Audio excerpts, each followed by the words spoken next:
I'm 24 years old, and I live in Wyoming now.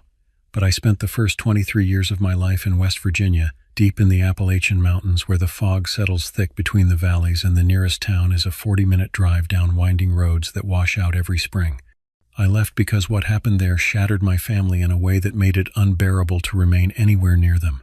More than that, it shattered something inside me that I'm still trying to piece back together. To give you some context about how I grew up, you need to understand that my parents were always emotionally absent, not in the dramatic way you see in movies, where there's screaming and thrown dishes and slammed doors. It was quieter than that, and somehow worse. They were simply not there, even when they were standing right in front of me. Life in those mountains isn't easy for anyone. The winters are brutal, the work is endless, and the isolation does something to people over time. Some folks develop a kind of hardened exterior, building walls out of constant labor to keep their minds busy, to avoid thinking too deeply about the hand they've been dealt. That's exactly who my parents were. My father worked at a lumber mill 40 miles away, leaving before dawn and returning after dark, his hands perpetually wrapped in bandages from the machinery. My mother cleaned houses for the few wealthy families who'd built vacation homes in the area, coming back each evening with her shoulders hunched and her eyes fixed on nothing in particular. Dinner was usually something reheated, eaten in silence except for the scrape of forks against plates and the hum of the refrigerator in the corner. Because of this, I grew up in a house with two people who, in many ways, were complete strangers to me. I couldn't tell you my mother's favorite color or what my father thought about when he stared out the window on Sunday mornings. I don't know if they loved each other, or if they simply existed in parallel tracks that happened to share the same space. What I do know is that they looked through me more often than they looked at me. I've always been a socially isolated person, with no real friends and barely any extended family that mattered. The kids at school could smell the loneliness on me the way animals smell fear. I was the one who ate lunch in the bathroom stall, who failed gym class because I refused to participate in team sports, who never got invited to birthday parties or sleepovers. My mom and dad were completely indifferent to this. When I came home with a black eye in 5th grade, my mother simply handed me a bag of frozen peas without asking what happened. When my report card showed I was failing social studies, my father grunted and turned back to the television. That kind of isolation really messed with me in ways I'm still discovering.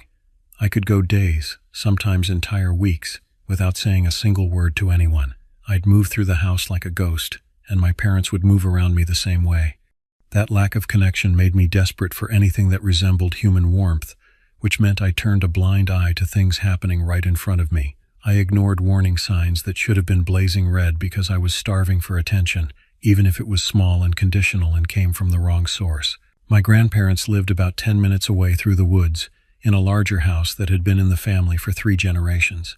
They weren't ideal either. My grandmother was a thin, severe woman who spoke in clipped sentences and seemed perpetually disappointed by everything and everyone around her.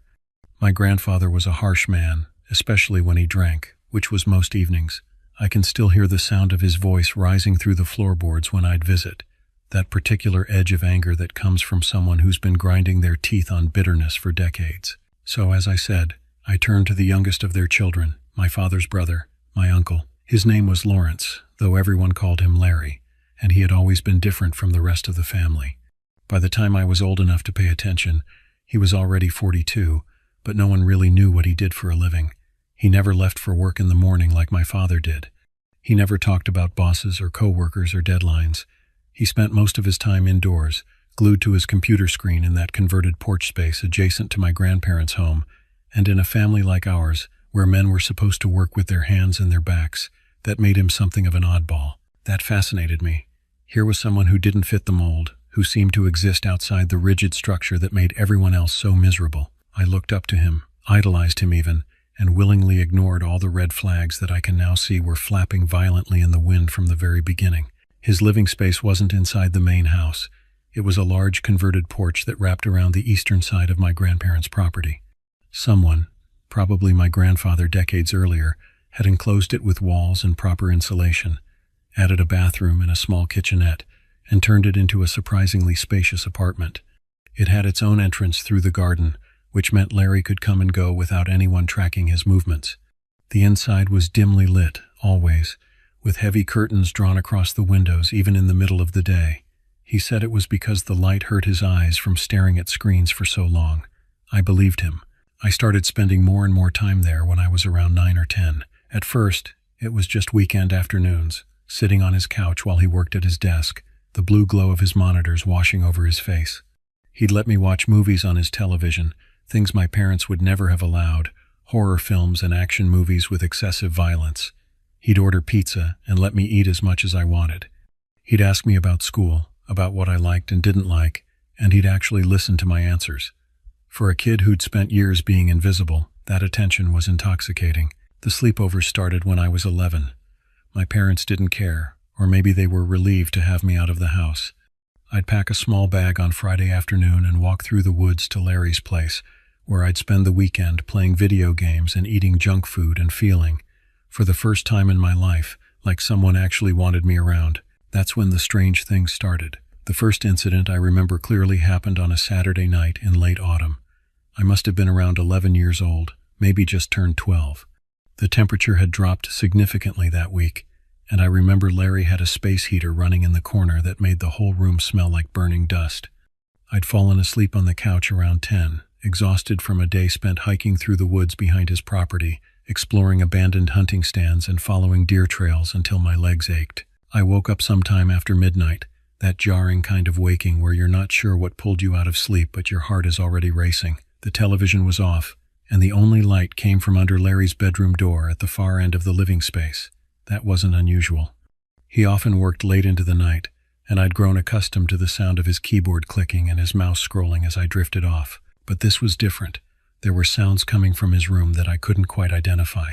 At first, I thought maybe he was watching a movie with the volume low, but the audio quality was wrong. It was muffled, like it was coming through speakers that weren't quite working properly. And beneath that, there was something else, something that made my stomach clench even before I understood what I was hearing. It sounded like crying, muffled, desperate crying. I lay there in the darkness, my sleeping bag pulled up to my chin, trying to convince myself I was imagining it or that it was just part of whatever he was watching. Larry didn't have friends. I'd never seen him with a girlfriend or even talking to anyone on the phone except for my grandparents and occasionally my father. The idea that there might be someone else in the house, someone who sounded that distressed, didn't make any sense. But the sound continued. After what felt like hours but was probably only 15 or 20 minutes, I couldn't stand it anymore. I needed to know what I was hearing. Needed to confirm it was just a movie or a show or something innocent that my tired brain was misinterpreting. I slipped out of my sleeping bag as quietly as possible, my bare feet silent on the cold wooden floor. The house was old enough that certain boards creaked, and I knew where most of them were from my countless visits. I avoided them now, moving in a careful path toward Larry's door. My hands were shaking, though I couldn't have told you why. Some animal part of my brain was screaming at me to get back in my sleeping bag and pull it over my head and pretend I'd never woken up at all. I should have listened to that instinct. When I reached his door, I pressed my ear against the wood. The sounds were clearer now. It was definitely a woman, and she was definitely terrified. Her breathing was rapid and shallow between the muffled cries, the kind of hyperventilating panic that makes your chest hurt just listening to it. Underneath that, I could hear Larry's voice, low and steady, almost soothing if you didn't listen to the words. I couldn't make out what he was saying, but the tone was wrong. It was the voice of someone trying to calm a frightened animal, clinical and detached. The door wasn't fully closed. There was a gap of maybe 2 inches where the latch hadn't caught properly, and through that gap, I could see a sliver of his room illuminated by the harsh white light of his computer monitors. My throat was so tight I could barely breathe, but I leaned closer, positioning myself so I could see through the opening. Larry was sitting at his desk, his back partially to me, but I could see his hands moving on the keyboard and the reflection of his monitors in the window behind him. On the screen, there was a video playing. The quality was grainy, like it had been filmed on an old camera or in poor lighting, but I could see everything clearly enough to understand what I was looking at. A woman was tied to a chair in what looked like a basement or cellar. The walls behind her were concrete blocks, water-stained and crumbling in places. Her wrists were bound behind her, and there was duct tape across her mouth, silver and gleaming in the harsh light of whatever was filming her. But it was her eyes that I still see sometimes when I close my own. They were wild with terror, darting around the room as if looking for an escape that didn't exist. Tears streamed down her face, and her whole body was trembling violently, making the chair legs scrape against the concrete floor with a sound that made my teeth ache. I watched, frozen in horror, as Larry edited the video. He was cutting sections, adjusting the audio, doing something with the timeline that I didn't understand, and he was completely calm. His posture was relaxed, his movements efficient and practiced, like he was editing a family vacation video or a school project. I don't know how long I stood there. Time became meaningless, compressed into that single moment of understanding that something was terribly, fundamentally wrong. My child's brain couldn't process what I was seeing, couldn't reconcile it with the uncle who bought me pizza and let me stay up late and was the only person in my life who seemed to care whether I existed. Then I made a mistake. I shifted my weight, and the floorboard beneath my left foot let out a long, loud creak that echoed through the quiet house like a gunshot. Everything stopped. Larry's hands froze on the keyboard. The video paused, and then, slowly, he turned in his chair to look directly at the door, directly at me, though I couldn't see his face from my angle. "Why are you out of bed?" His voice was calm, eerily calm, but there was something underneath it that made every hair on my body stand straight up. I couldn't answer. My throat had closed completely, and my legs felt like they'd been filled with concrete. I just stood there, my eyes still pressed to the gap in the door, unable to move or speak or do anything except stare. He stood up then, and I finally broke from my paralysis. I ran back to the couch, dove into my sleeping bag, and squeezed my eyes shut so tightly that colored spots exploded across my vision. My heart was hammering so hard I thought it might break through my ribs, and I could hear my own blood rushing in my ears like a river. Footsteps approached. Slow, deliberate footsteps that stopped right beside the couch. I could feel him standing over me, could feel the heat of his body and the weight of his stare. Minutes passed, or maybe hours. I kept my eyes clamped shut and tried to breathe normally, tried to pretend I was asleep, though I'm sure he could see me trembling. Finally, he spoke. "If you're going to snoop around in the middle of the night, you're not welcome here anymore." Those words hit me harder than any physical blow could have. The thought of losing this place, losing him, losing the only connection I had to anything resembling affection, was more terrifying than what I'd just seen on that screen. My eyes snapped open, and I looked up at him. His face was cast in shadows, backlit by the dim glow from his room, but I could see his expression. He wasn't angry exactly. He looked more concerned, like he was trying to decide what to do about a problem that had just presented itself. "What was that?" I managed to whisper, my voice cracking. "What was I looking at?"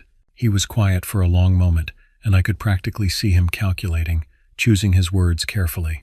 When he finally spoke, his voice had returned to that gentle, reassuring tone I was used to. "That was a police documentary I'm helping edit. The woman you saw, she's being investigated for serious crimes. They had to restrain her because she's dangerous. Understand? She hurt people, bad people, and the police needed to question her." The word restrain was foreign to me. I'd never heard it before, didn't know what it meant, but I nodded anyway because I desperately wanted to believe him. I wanted everything to be okay, wanted to return to the comfortable ignorance I'd had just an hour earlier. "You can't tell anyone what you saw," he continued, crouching down so his face was level with mine. "This is official police business, and if word gets out that I'm working on it, it could compromise their investigation. Do you understand? People could get hurt if you talk about this." I nodded again, more vigorously this time. "I won't tell anyone, I promise." "Good." He reached out and ruffled my hair, that same affectionate gesture he'd done 100 times before. "Get some sleep. And next time, if you hear something strange, just stay in bed. Curiosity killed the cat, you know." He stood up and walked back to his room, closing the door firmly behind him this time. I heard the lock click, a sound I'd never heard before from that door. I lay there in the darkness, my mind racing but my body exhausted, until eventually I fell into a fitful sleep filled with images of concrete walls and silver duct tape and eyes wide with terror. The incident faded into the background over the following days and weeks, helped along by Larry's behavior. He showered me with attention and gifts in a way he never had before. New video games appeared on his shelf for me to play. He took me to the movies in town, just the two of us, and bought me popcorn and candy. He listened even more attentively when I talked, asking questions and actually remembering my answers. I was happier than I'd ever been. My parents had never given me anything, not even on my birthday, which they often forgot entirely. Here was someone who not only remembered but who seemed to care, who wanted to make me happy. The video from that night became something abstract in my mind, a bad dream I'd had, easily explained away by Larry's story about police documentaries and dangerous criminals. I wanted to believe him. God, I wanted to believe him so badly. And so I did. because the alternative was unthinkable. Years passed. I grew from a child into a teenager, though not a particularly successful one. School remained a nightmare of social isolation and academic apathy. I failed more classes than I passed, not because I wasn't capable, but because I couldn't bring myself to care about anything that happened in that building. The other students had long since given up trying to include me in anything, which suited me fine. I had Larry, and that was enough. Or at least, I told myself it was enough. By the time I was 15, nearly 16, I'd spent hundreds of nights at Larry's place. I knew every inch of that converted porch, every creaking board and loose door handle and water stain on the ceiling. I'd long since stopped thinking about that night I'd seen the video. It had been years, and nothing else strange had happened in all that time.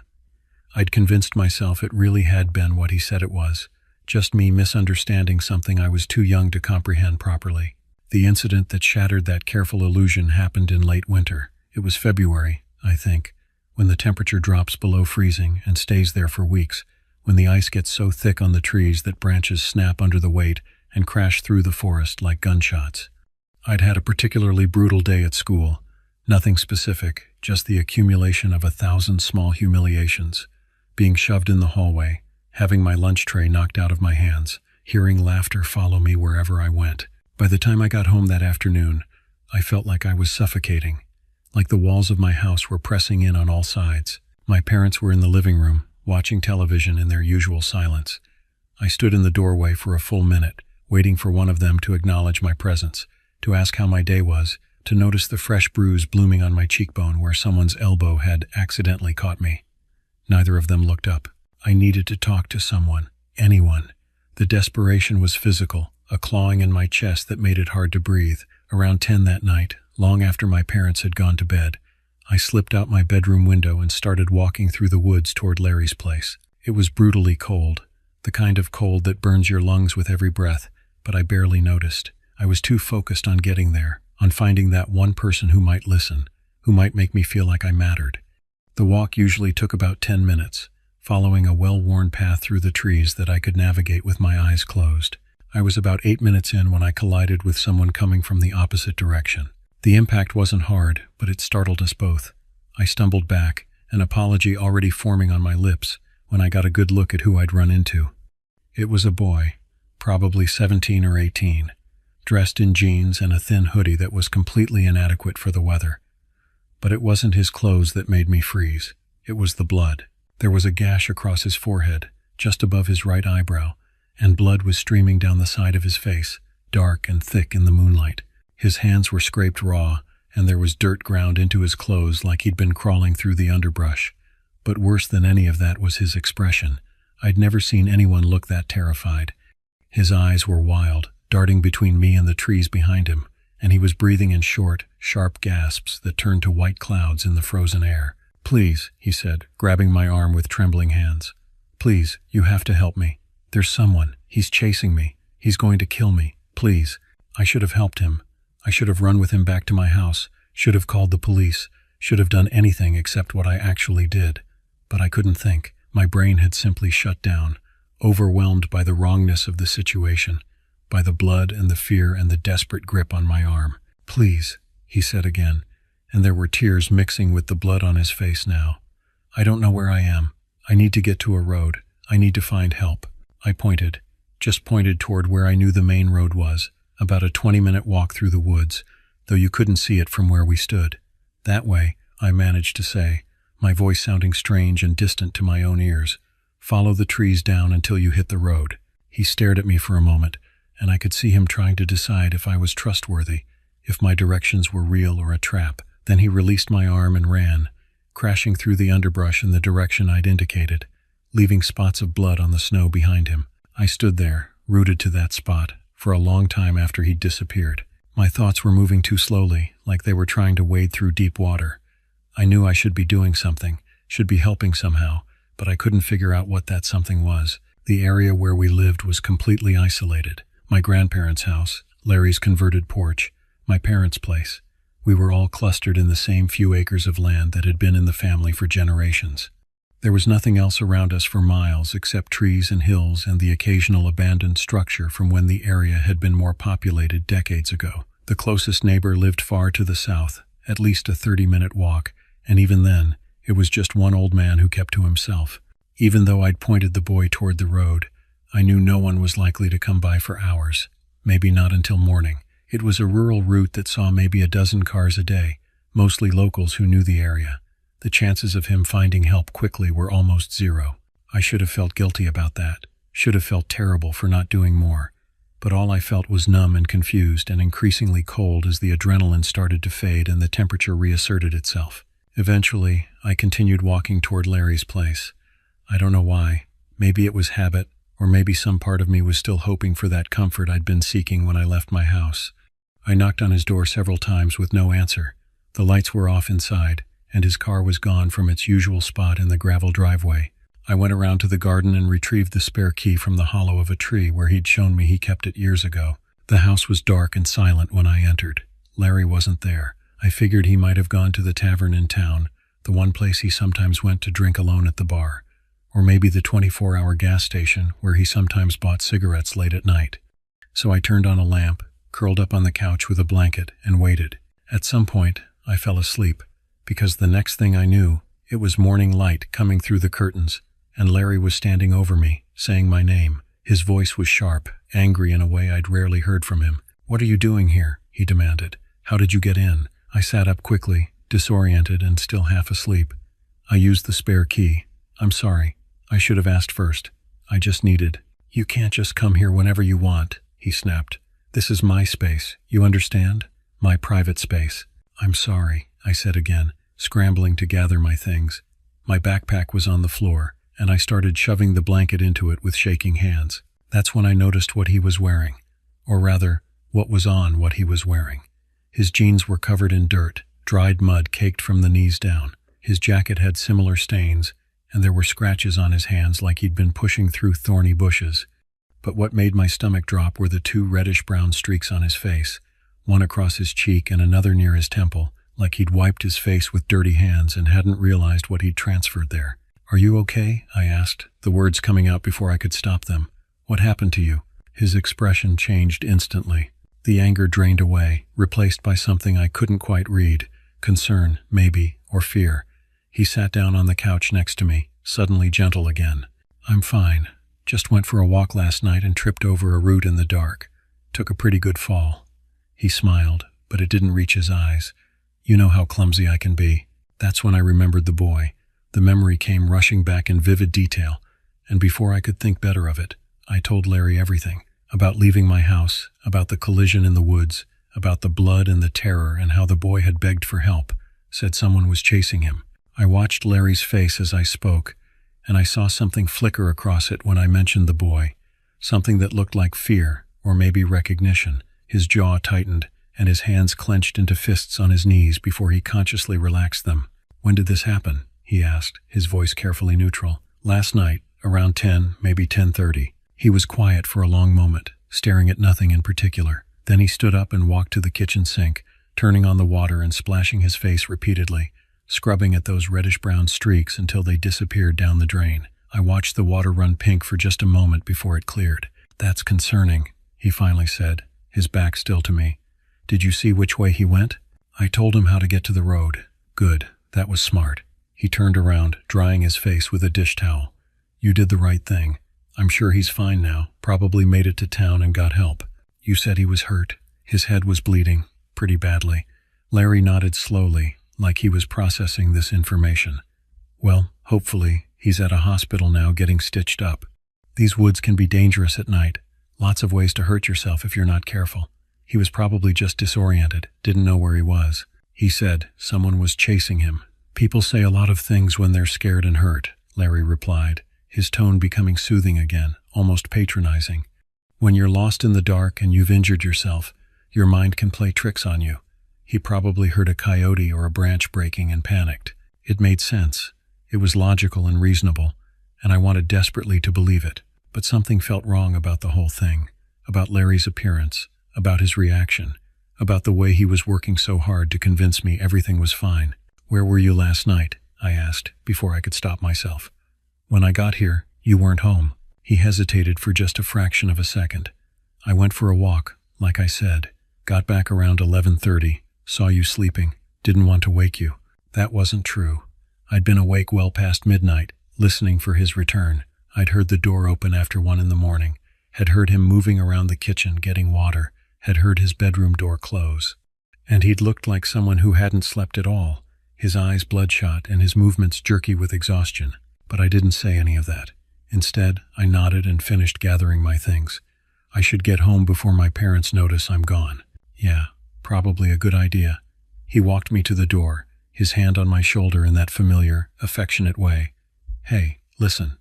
If anyone asks, police or anyone else, I was home all night, okay? I don't want people thinking I was wandering around the woods at night. You know how folks around here talk. I nodded again, my throat tight. Okay. And don't mention that boy to anyone. Not yet, at least. If he really was in trouble, the police will find out soon enough. No need to start rumors that might make things worse for him or his family. Okay, I repeated. He squeezed my shoulder and let me go. I walked home through the early morning light, my breath forming clouds in the frozen air, with a massive knot in my throat that made it hard to swallow. Even then, even with all the signs pointing in one direction, I couldn't let myself understand what they meant. Because without Larry, I'd have no one, and being alone felt worse than any alternative I could imagine. So I pushed it down, locked it away, and pretended everything was normal. I didn't tell my parents about the boy, didn't call the police, didn't do anything except return to my routine. School, home, weekends at Larry's place. Over the following weeks and months, nothing seemed different. The boy was never mentioned on the local news. No one came asking questions.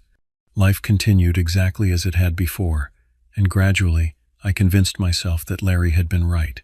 The boy had probably made it to the road, found help, and was fine. Whatever I'd thought I'd seen, I'd misunderstood. That's what I told myself. For years, that's what I told myself. The final straw came last year, when I was 23 and living in the same house I'd grown up in, working part-time at a gas station in town and feeling like I was slowly suffocating. My relationship with Larry had continued all those years, though something had changed after that night in the woods. There was a distance between us that hadn't been there before, an unspoken understanding that we wouldn't talk about certain things. I still visited him regularly, still sat on his couch playing video games or watching movies, but the easy comfort I'd once felt had been replaced by something more complex, more uneasy. He was still kind to me, still the only person in my life who seemed to care whether I existed. But I'd catch him watching me sometimes with an expression I couldn't read, like he was trying to figure out what I was thinking or what I might know. The incident that finally broke through my carefully constructed denial happened on an otherwise unremarkable evening in September. I was at home, scrolling through my phone in bed, unable to sleep as usual, when I stumbled upon a video on YouTube. It was one of those true crime channels that had become popular, where people submit their scary stories and experiences to be narrated by someone with a deep, dramatic voice. This particular video was titled Hunted in the Woods, and I almost scrolled past it. But something made me tap on it, maybe just boredom or curiosity, and as the narrator began reading the story, my blood went cold. It was about a boy, 17 years old at the time, who'd been hitchhiking through West Virginia when he'd accepted a ride from a man in a pickup truck. The man had seemed friendly at first, asking normal questions about where the boy was headed and if he needed anything. But then he'd driven off the main roads, going deeper and deeper into the mountains, claiming there was a shortcut. Eventually, they'd ended up at a house in the middle of nowhere, a converted porch attached to a larger building. The man said he needed to grab something inside, invited the boy to come in and get warm while he looked for it. And like an idiot, the boy had agreed, because he was cold and tired, and the man had seemed harmless. Inside, everything changed. The man had attacked him, hitting him across the head with something heavy, and when the boy woke up, he was in a basement with concrete walls and a concrete floor. He was tied to a chair, duct tape across his mouth, and there was a camera set up on a tripod pointed directly at him. The man talked to him while he was tied there, calm, conversational, like they were just having a chat over coffee. He told the boy that he'd done this before, many times, that he'd gotten very good at it. He talked about his process, about how he chose people who wouldn't be missed, drifters and hitchhikers and runaways. He talked about his videos, about the people on the internet who paid good money to watch them, who had specific requests for what they wanted to see. The boy thought he was going to die. He was certain of it, especially when the man left him alone in that basement for what felt like hours, with nothing but his own terror and the blinking red light of the camera for company. But then something had gone wrong. The man had gotten drunk, or careless, or both.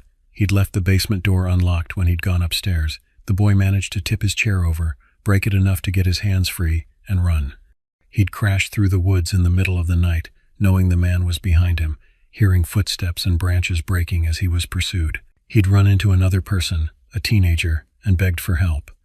That person pointed him toward a road, and he'd followed that direction, running until his lungs burned and his legs gave out. He'd eventually made it to the highway, where a trucker had found him and taken him to a hospital.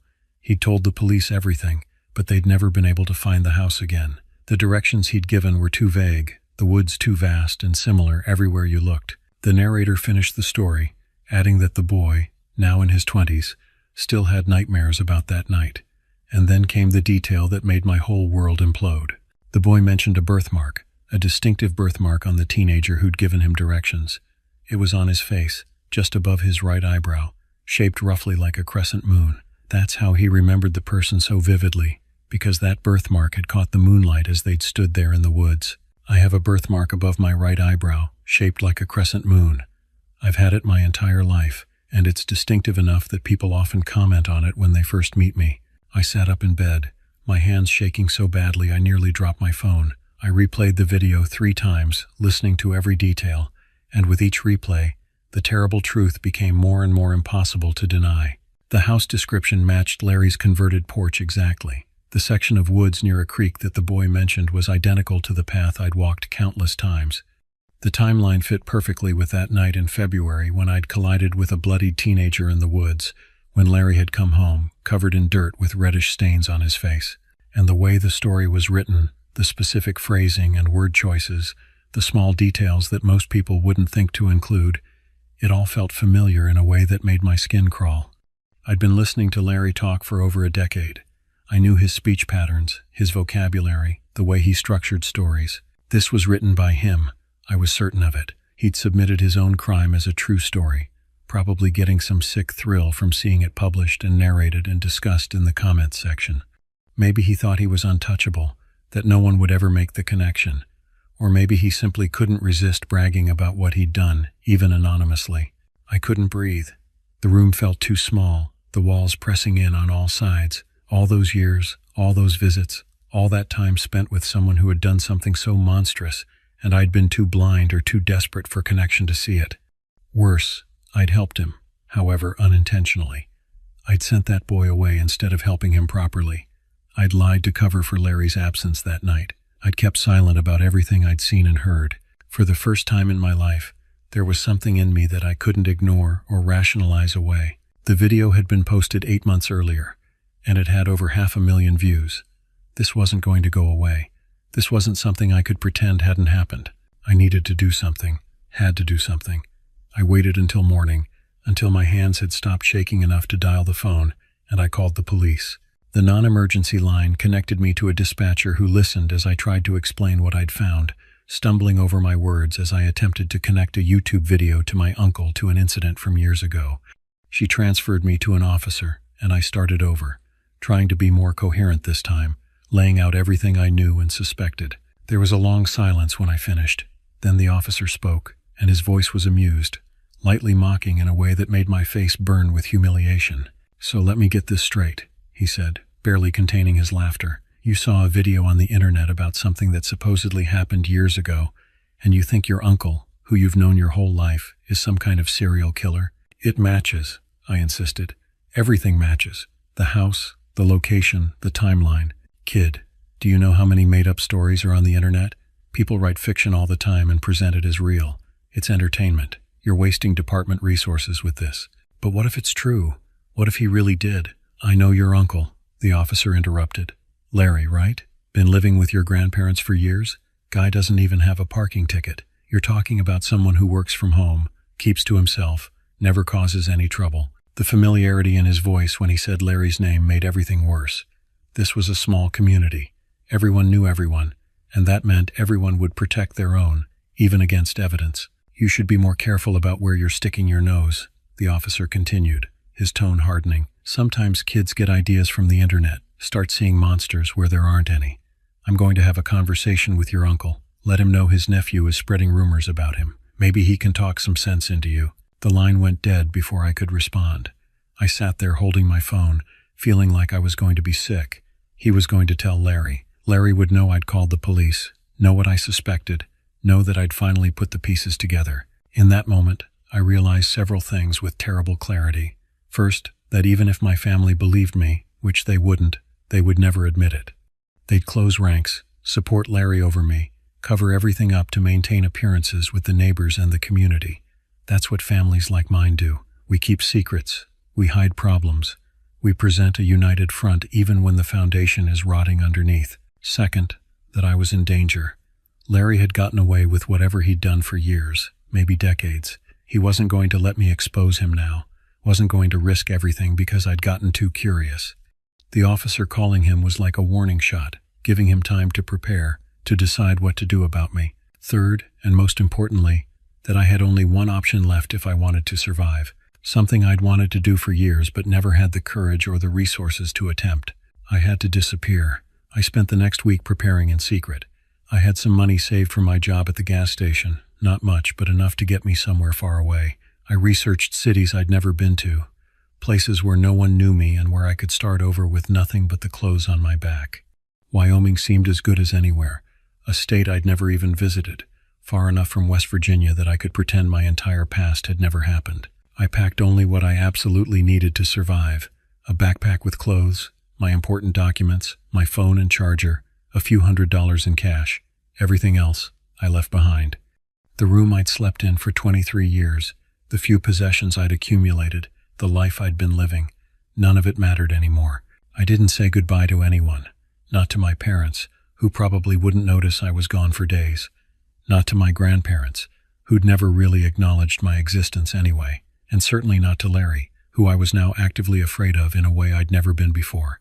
In the middle of the night, I walked out the front door of my parents' house and never looked back.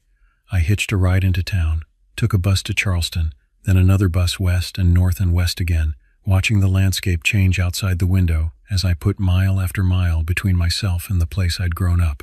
I've been in Wyoming for 8 months now. I work at a diner, renting a room in a house with 3 other people who know nothing about me except my first name and the fact that I pay my portion of the rent on time. I don't talk about where I'm from or why I left. I've created a new life here, thin and fragile as paper, but mine. But I can't let it go. Can't stop thinking about what Larry did, about the boy who escaped and the others who maybe didn't. Can't stop wondering how many videos he made, how many people suffered in that basement while I was sleeping on his couch, oblivious or willfully blind. Since arriving here, I've contacted 2 newspapers, trying to get someone to investigate my story. I've sent emails laying out everything I know, every detail and suspicion and connection. Nothing has come of it. They probably think I'm crazy, another conspiracy theorist seeing patterns that don't exist. I know no one will take me seriously until I have concrete proof, something more substantial than a YouTube video and my own terrible memories. And that's what I'm going to get. I've been researching, learning, preparing. I'm going to go back to West Virginia, back to that house, and I'm going to find the evidence that will put Larry away for the rest of his life. I know where he keeps his computer backups, know the layout of his house and the surrounding property. I know his habits and his schedule. I have advantages that the police wouldn't have, even if they were willing to investigate, which they clearly aren't. It's dangerous. I know it's dangerous. Larry might be watching for me, might be prepared for me to return, but I don't have a choice anymore. I can't live with this knowledge, can't move forward knowing that he's still out there, still free, possibly still hurting people while everyone looks the other way. I know the odds of Larry reading this are slim. He's probably still submitting stories to those YouTube channels, still getting his sick thrills from seeing his crimes narrated and discussed. But there are thousands of stories posted every day. What are the chances he'd see this specific one? But the odds of me seeing and recognizing his story were close to 0 too, and yet here we are. So just in case he does see this, just in case he's reading these words right now, I want to say this directly. I'm coming for you, Larry. I'm coming back, and I'm not that frightened, desperate kid anymore who needed your approval to survive. I'm going to uncover everything you've done, every person you've hurt, every secret you've kept. I'm going to make sure the world knows exactly what you are, and there's nothing you can do to stop me. Not anymore.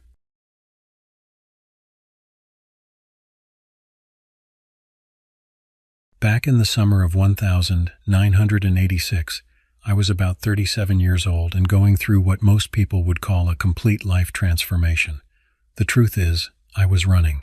Not from the law, or from debts, or from anything concrete that I could name, but from the weight of everything I'd seen and done in my previous lives.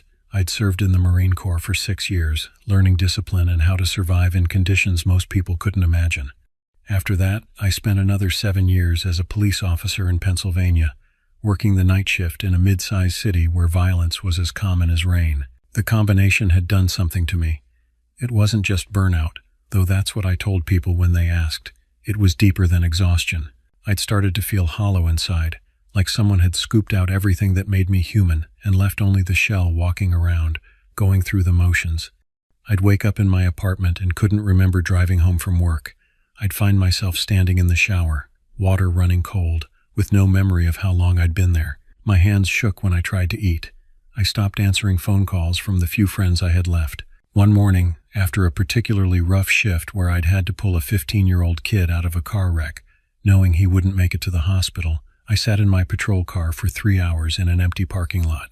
The sun came up. People drove past me on their way to work. And I just sat there, unable to move, unable to think, unable to feel anything at all. That's when I knew I had to leave. Not just the job, but everything. The city, the people, the noise, the constant assault of humanity at its worst. I wanted solitude. I craved it the way a drowning man craves air.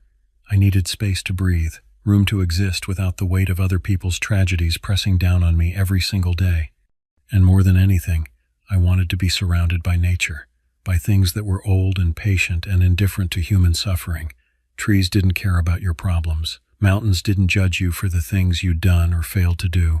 So I packed up my belongings, which didn't amount to much after years of living like a transient even in my own home, and I moved out to rural West Virginia. I had no grand plan, no job lined up, no place to stay. I just knew I needed to be closer to the woods, to places where silence was the default and human voices were the exception. I know that might sound like a strange decision to most people. My colleagues at the police department thought I was having some kind of breakdown. My ex-wife, when I called to tell her, just said she wasn't surprised and hung up.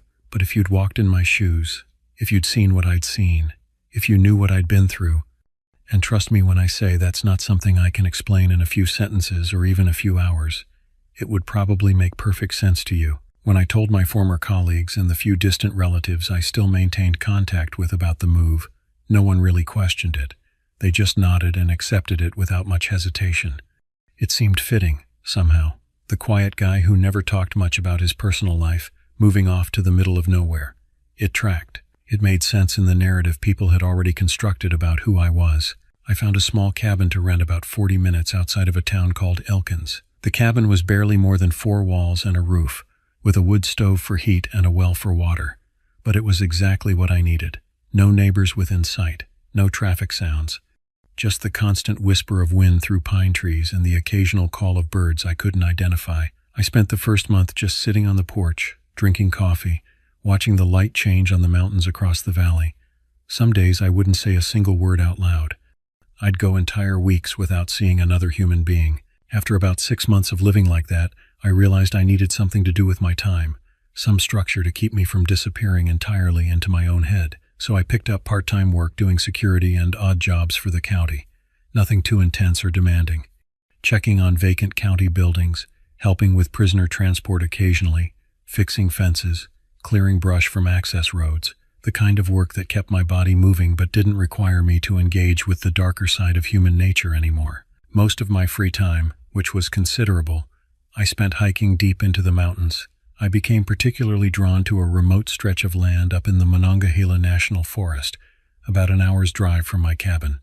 There was a ridgeline up there that most locals seemed to avoid, though I never quite figured out why. It wasn't marked on any official hiking trails. There were no signs, no blazes on the trees, no indication that anyone had ever thought to make it accessible to the public. It was just raw wilderness, the kind that hasn't changed much in centuries. The deeper you went into that particular section of forest, the more the trees seemed to swallow up your presence. The canopy grew thicker, blocking out more and more sunlight until you were walking in a perpetual twilight, even at noon. The undergrowth became denser, making each step a negotiation with thorns and vines and fallen logs that had been rotting there for decades. And the silence. It was different than the silence at my cabin. This was older, heavier, like the forest itself was holding something in, keeping secrets that predated human presence in these mountains. I know that might sound unsettling to most people. Hell, looking back on it now, it should have unsettled me too, but that feeling, that sense of being small and insignificant beneath those ancient trees, being just another animal passing through something that would exist long after I was gone, that was exactly what I was looking for. It put things in perspective. It made my problems seem temporary and manageable. It reminded me that the world was bigger than the dark corners of human behavior I'd spent so many years navigating. That particular day started off perfect. It was late July, maybe early August. The sun was warm but not oppressive, barely any wind to speak of, and the air had that clean, crisp smell you only get up high in the hills, where the scent of pine and earth and something indefinably wild combines into something almost intoxicating. I hadn't planned on hiking that day. I was supposed to be working a security shift at one of the county facilities, but the supervisor called me mid-morning to say they didn't need me after all. Some kind of scheduling mix-up. I should have been annoyed, should have complained about losing the income, but instead I felt this surge of relief and excitement. It was like the universe had handed me a gift. The weather was too perfect to waste. I stood on my porch, coffee cup in hand, looking at the mountains in the distance, and I knew exactly where I wanted to go. There was a spot about 2 hours up the slope of that unnamed ridgeline I'd only been to once before, years earlier, long before I'd even imagined living in West Virginia. I'd gone up there with a close friend from my Marine Corps days, a guy named Tom Brennan, who'd since passed away while serving overseas. When you spend enough time in those circles, you sort of get used to losing people, no matter how old they are or how careful they try to be. Most of the time, they're just gone one day, and you never really learn the full story of what actually happened. The official reports are always sanitized, stripped of the reality, giving you nothing to hold on to except the fact that someone you knew isn't coming back. But anyway, at that particular moment, standing on my porch with the sun warming my face, it felt like the right time to hike back out to that spot. Maybe it was some kind of memorial to Tom, though I'm not usually sentimental about that kind of thing. Maybe I just wanted to prove to myself that I could still make the climb. Or maybe I was just bored and restless and needed to burn off some energy. I went inside and grabbed my gear. I had an old military compass that I'd carried for years, battered and scratched, but still reliable. I also had a paper map of the area, hand-drawn by a county ranger I'd met at a bar a few months back. He'd marked some of the more interesting features that weren't on the official maps, hidden waterfalls and overlooks and sections of forest that were supposed to be particularly beautiful. I didn't have a GPS back then. Hell, GPS was still mostly military technology in 1986, not something civilians like me had access to. You navigated the old way, with map and compass and your own sense of direction, and if you got lost, you dealt with it.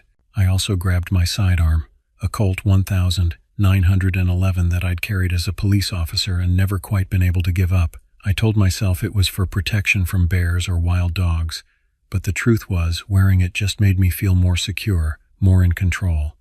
It was a connection to my old life, a reminder that I knew how to handle dangerous situations if they arose.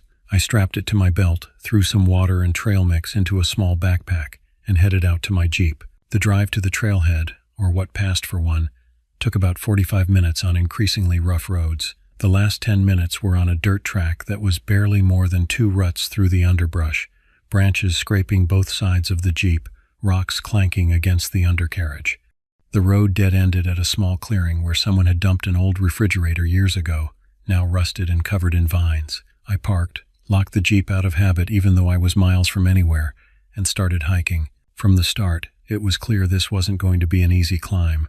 There was no trail to follow, just forest and elevation gain. I had to pick my way through dense underbrush, stepping over fallen logs, pushing aside branches that whipped back at my face and arms. The ground was uneven, full of loose rocks and hidden holes that could easily twist an ankle if you weren't careful. In some sections, the canopy was so thick that barely any light penetrated, making it hard to see more than a few feet ahead. After about an hour and a half, I was sweating heavily and breathing hard. I'm in decent shape, always have been, but this kind of hiking demands everything from you. It's not like following a nice, maintained trail where you can find a rhythm and just walk. This required constant attention, constant decision-making about where to place each foot, which route to take around obstacles, whether to go over or around that massive fallen oak blocking your path. I took a break, leaning against a tree trunk and drinking some water, when I first noticed how quiet it was. Not peaceful quiet, but the kind of silence that feels wrong somehow. There should have been birds calling, squirrels rustling through the leaves, insects buzzing, but there was nothing. Just my own breathing and the slight rustle of leaves when the wind managed to penetrate down to ground level. I pushed on, and after another 30 minutes, I hit a slope that immediately felt dangerous. It was way too narrow, maybe only 4 or 5 feet wide, with a steep drop-off on one side and a sheer rock face on the other. The ground was loose shale that shifted and slid under my boots. I've done some risky things in my life, but I'm not stupid. There's brave and there's reckless. And trying to navigate that slope alone, with no one knowing where I was and no way to call for help if something went wrong, that would have been firmly in the reckless category. I pulled out my map and studied the terrain, trying to figure out an alternate route. The map showed a nearby clearing off to the side that looked like it ran parallel to the ridge I was aiming for.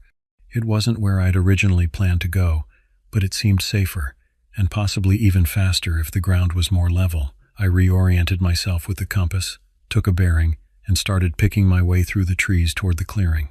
About 20 minutes later, I found a small stream cutting through the forest, water running clear and cold over smooth rocks. My shirt was soaked with sweat, my throat dry despite the water I'd been drinking. I knelt down by the stream, cupped my hands, and brought the water to my mouth. It tasted clean and pure, with that slight mineral tang you get from mountain springs. I splashed some on my face and the back of my neck, feeling the coolness wash away some of the heat and fatigue. That's when I felt it. That odd sensation of being watched. It's something you develop if you've been in combat or worked in law enforcement. An instinct that tells you when eyes are on you, even if you can't see anyone. The hair on the back of my neck stood up. My breathing changed, became shallower.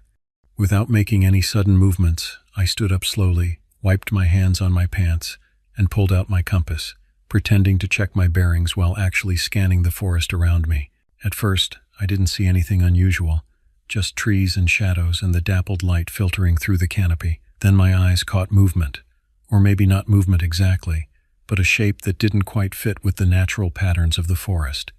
I looked up and to my right, maybe 20 or 30 feet above me on a small rocky ledge that jutted out from the slope, partially hidden behind a gnarled pine tree, barely visible in the shadows.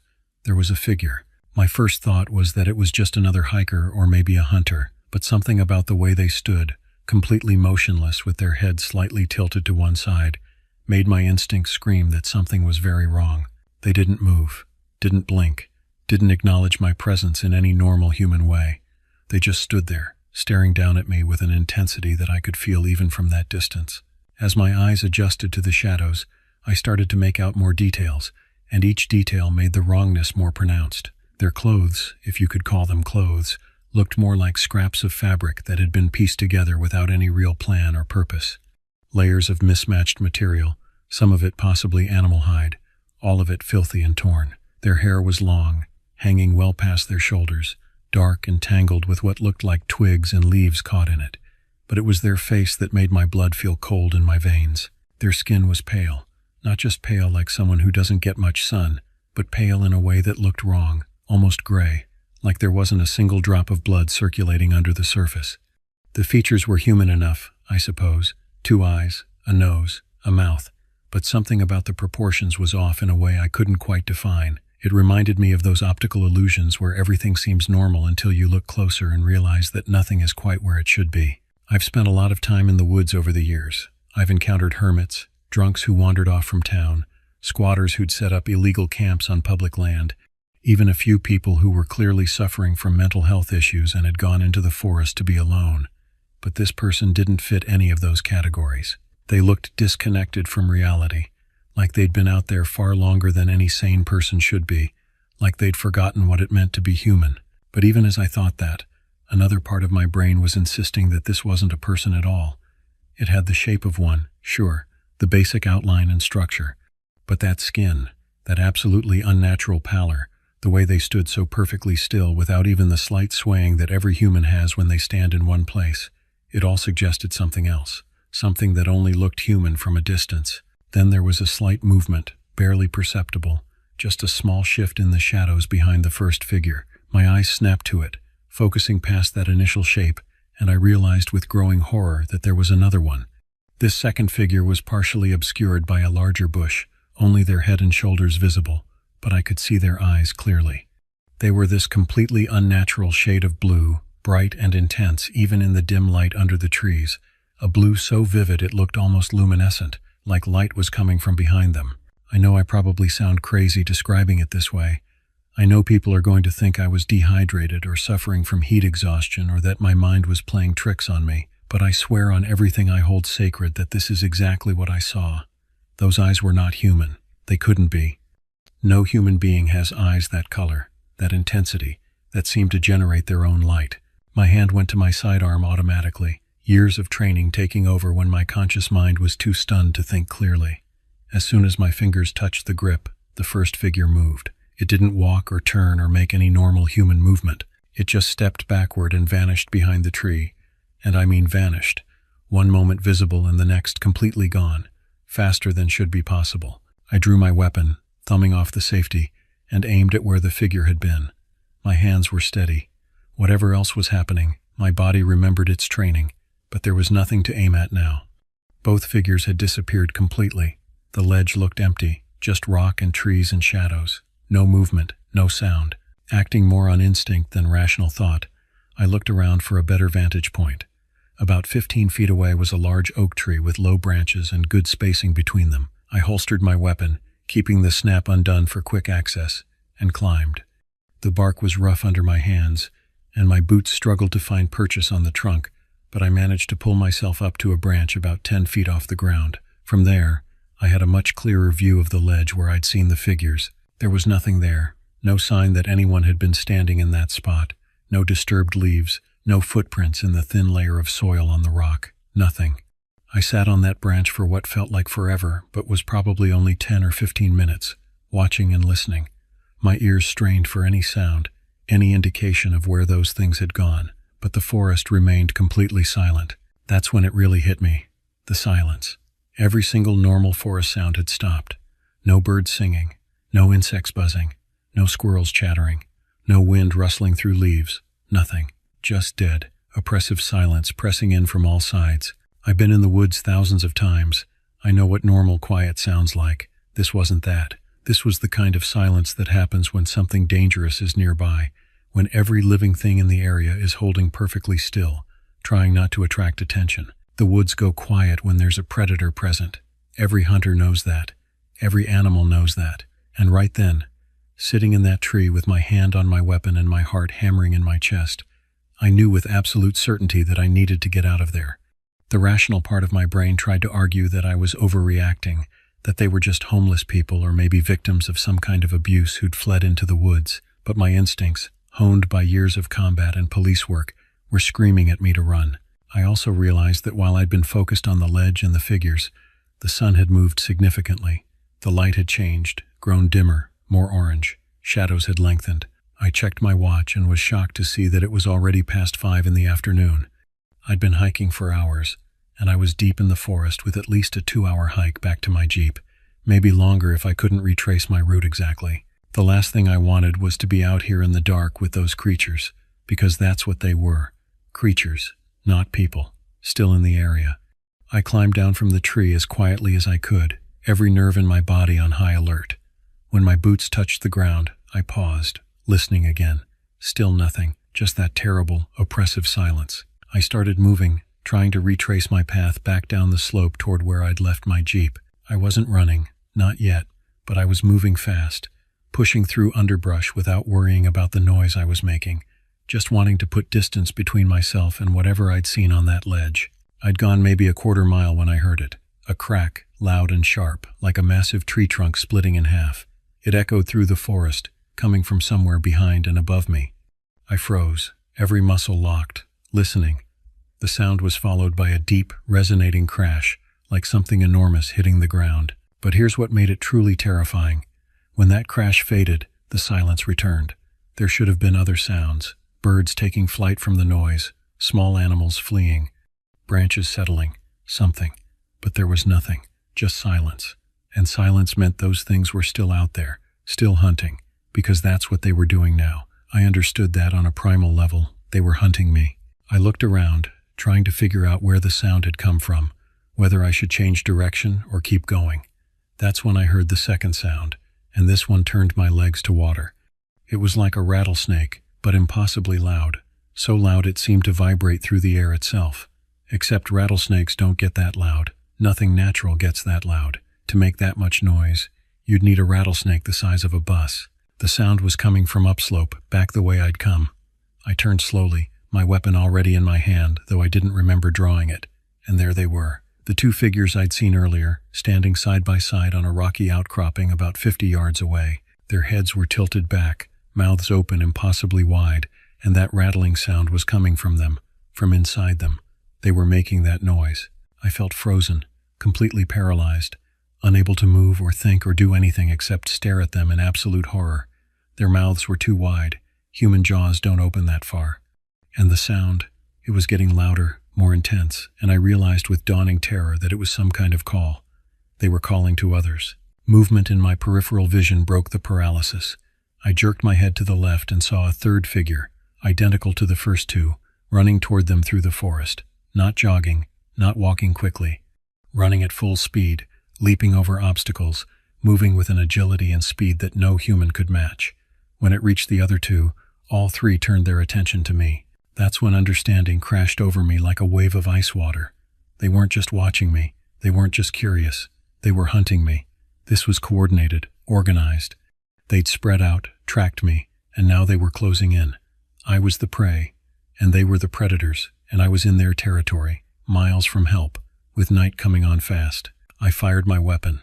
I didn't aim carefully. I just pointed in their general direction and squeezed the trigger. The shot rang out, impossibly loud in the silent forest, the recoil familiar and almost comforting in its normalcy. I had no idea if I hit anything. I didn't wait to find out. I just turned and ran. I ran like I've never run before or since. I ran like my life depended on it, because it did. I crashed through underbrush that tore at my clothes and skin. I leaped over logs without looking at what might be on the other side. I slid down slopes on loose dirt and rocks, barely staying upright. My lungs burned. My legs screamed. My heart felt like it was going to explode in my chest. But I didn't stop. I couldn't stop. Behind me, I could hear them moving through the forest. They weren't being quiet anymore. There was no need. They knew I knew they were there. I could hear branches breaking, hear that terrible rattling sound rising and falling, hear what might have been breathing or might have been something else entirely. They were fast, faster than me. It was only a matter of time before they caught me. I don't know how long I ran. Time lost all meaning. Every second stretched into an eternity. Every step could have been my last. My mind kept showing me images of what they might do when they caught me. Those pale faces, those inhuman eyes, those mouths opening wider than any mouth should. I knew they were going to catch me. There was no way I could outrun them all the way back to my jeep. This was their territory. They knew every tree, every rock, every hollow, and I was exhausted, already slowing down, while they seemed tireless. Then I heard it. Water. Running water. Not the gentle burble of a stream, but the rush of a river, somewhere ahead and to my right. I changed direction, crashing through a stand of saplings, and suddenly I was on a bank looking down at fast-moving water. It wasn't huge, maybe 30 feet across, but it was moving fast, swollen from recent rains, white water breaking over rocks. I didn't think. There was no time to think. I could hear those things getting closer, could hear that rattling sound that seemed to come from everywhere at once. I looked at the water, looked back at the dark forest where my death was approaching, and I made my choice. I'd rather drown than die at the hands of those creatures. At least drowning would be relatively quick. I jumped. The water hit me like a physical blow, cold enough to drive the air from my lungs. The current grabbed me immediately, pulling me under, tumbling me over rocks. I fought to get my head above water, managed one gasping breath before going under again. My boots filled with water, heavy as anchors. My backpack dragged at my shoulders. My weapon, still somehow in my hand, felt like it weighed 1,000 pounds. I broke the surface again, coughing and gasping, and saw them, all three of them, standing on the bank I'd just jumped from, watching me get swept away. They didn't follow. They just stood there, motionless, their heads tilted in that unsettling way, watching me disappear downstream. For reasons I still don't understand, they stayed on the bank. Maybe they couldn't swim. Maybe they didn't like water. Maybe they'd lost interest once I'd left their territory. I'll never know. The river carried me for what felt like miles, but was probably only a few hundred yards before the current started to slow. My body was shutting down. The adrenaline that had kept me moving was wearing off, and exhaustion was crashing over me like another wave. I tried to swim toward the shore, but my arms wouldn't cooperate. They just flailed uselessly at the water. Somehow, I don't remember exactly how, I managed to grab onto a root or branch that was hanging over the water. I held on with the last of my strength, pulling myself toward the bank, crawling more than swimming. When I felt mud under my hands, I dragged myself onto shore and just lay there, unable to move, barely able to breathe. That's the last thing I remember clearly. The cold mud against my face, the sound of my own labored breathing, the weight of my soaked clothes pulling me down, and then nothing. Just darkness. I woke up to sunlight and the smell of wood smoke. For a moment, I had no idea where I was or what had happened. Then the pain hit. Every muscle in my body screamed. My head throbbed. My lungs felt like someone had filled them with ground glass.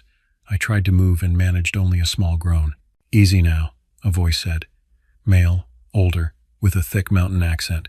"You've been through hell. Don't try to move just yet." I forced my eyes to focus. I was lying on something soft, a cot or bed, in a small cabin. Rough wooden walls, a stone fireplace with a fire crackling, windows showing dense forest outside. A man was sitting in a chair near the bed, maybe in his 60s, weathered face, white beard, wearing clothes that looked like they'd been patched and repatched dozens of times. "Where am I?" I managed to croak out. My throat felt like I'd swallowed gravel. "My place," he said. "Found you on the riverbank yesterday morning. You're lucky I was out checking my traps. Another hour or two in that state, you'd have died from exposure. Yesterday morning, I'd lost an entire night. I had vague memories of darkness, of being unable to move, of cold seeping into my bones. "My Jeep," I said. "I need to get back to my Jeep." "That can wait," a woman's voice said. I turned my head, wincing at the movement, and saw an older woman, probably the man's wife, coming toward the bed with a bowl of something that smelled wonderful. "First, you need to eat and drink. Get your strength back. Then we'll worry about your vehicle." Over the next 2 days, they took care of me like I was their own son. I learned their names were George and Martha Pruitt, and they'd lived in these mountains their entire lives, just like their parents and grandparents before them. They'd built this cabin themselves 30 years ago, lived off the land mostly, with occasional trips into town for supplies they couldn't make or grow themselves. Martha fed me soup and bread, strong tea with honey, venison stew that brought feeling back to my limbs. George helped me to the outhouse when I needed it, never complaining about supporting most of my weight. They asked no questions about what I was doing in the river or why I looked like I'd been to war and back. They just took care of me with quiet efficiency and genuine kindness. On the second evening, as I sat in front of the fire, wrapped in blankets, finally feeling almost human again, I told George what had happened. I kept my voice low, not wanting to worry Martha, and I tried to make it sound less insane than it felt. But George didn't look surprised or skeptical. He just nodded slowly, staring into the flames. "You went up on the ridge," he said finally. "Not a question, a statement." "The ridge?" I asked. "That's what we call it," he said. "The high country up above Falls Creek. Most folks around here know better than to go up there. There's things in those mountains that don't take kindly to visitors." "You've seen them?" I asked. "Those things?" George was quiet for a long moment. Then he said, "I've seen enough to know that some parts of these mountains are best left alone. My grandfather used to tell stories about them. Called them the Gray Walkers. Said they'd been in these hills longer than anyone could remember. They keep to themselves mostly, long as you don't wander into their territory." "But what are they?" I pressed. "Are they human? Were they human once?" "Don't know," George said. "Don't much care to find out either. Some things, it's better not to know too much about. You survive an encounter like that, you count your blessings, and you don't go back. That's what I'd recommend." The next morning, George loaded me into his old pickup truck and drove me back to where I'd left my Jeep. The drive took almost 2 hours on winding mountain roads I didn't recognize. When we finally pulled up next to my vehicle, sitting undisturbed in that small clearing, it felt like seeing an old friend. Before I got out, George put a hand on my arm. "Listen to me," he said, his voice serious. "What happened to you up there? Forget about it. Don't go looking for explanations. Don't go telling people, and for God's sake, don't go back up there. Those things, whatever they are, They've been in these mountains since before your granddaddy was born, and they'll be here long after you're gone. They don't come down here to our part of the forest. As long as you stay out of their territory, you're safe. You understand?" I nodded, even though I wasn't sure I agreed. Part of me wanted to report what I'd seen, to warn people, to do something. But another part of me, the part that was still terrified, that still saw those pale faces and those impossible eyes every time I closed my own eyes, that part knew George was right. "Thank you," I said, "for everything. I'd be dead if you hadn't found me." George just nodded. "You take care of yourself," he said, "and remember what I told you." I got into my Jeep, which started on the first try despite sitting there for days. As I drove away, I watched George's truck disappear back down the mountain road, and I made a decision. I was going to forget this ever happened. I was going to put it out of my mind and never think about it again. And for the most part, that's what I did. I moved away from West Virginia 6 months later, couldn't stand to be near those mountains anymore, even though I'd loved them once. I went back to Pennsylvania, took a job doing private security, eventually remarried, lived what most people would call a normal life. But I never really forgot. How could I? Those faces haunted my dreams. That rattling sound echoed in my head during quiet moments, and I never went hiking alone again. Never wandered into deep forest without multiple people with me. Never let myself get far from civilization. I'm an old man now. I've lived most of my life trying to convince myself that what happened was just a hallucination brought on by dehydration and exhaustion and the trauma I was carrying from my years in the Marines and the police force. Some days, I almost believe that. Almost. But then I remember the absolute certainty I felt in that moment when I saw them on that ledge. The bone-deep knowledge that I was looking at something that shouldn't exist but did. The terror that drove me to throw myself into a river rather than let them catch me. I'm telling this story now because I'm old enough that I don't care what people think anymore.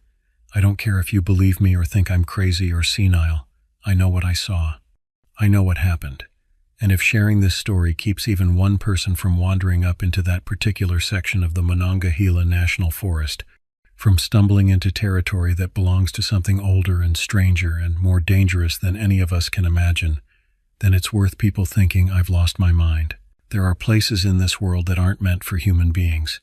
There are things living in the deep woods that we're better off never meeting. And if you're smart, if you value your life and your sanity, you'll stay out of places like the Ridge. Because they're still up there. I know they are, and they're waiting.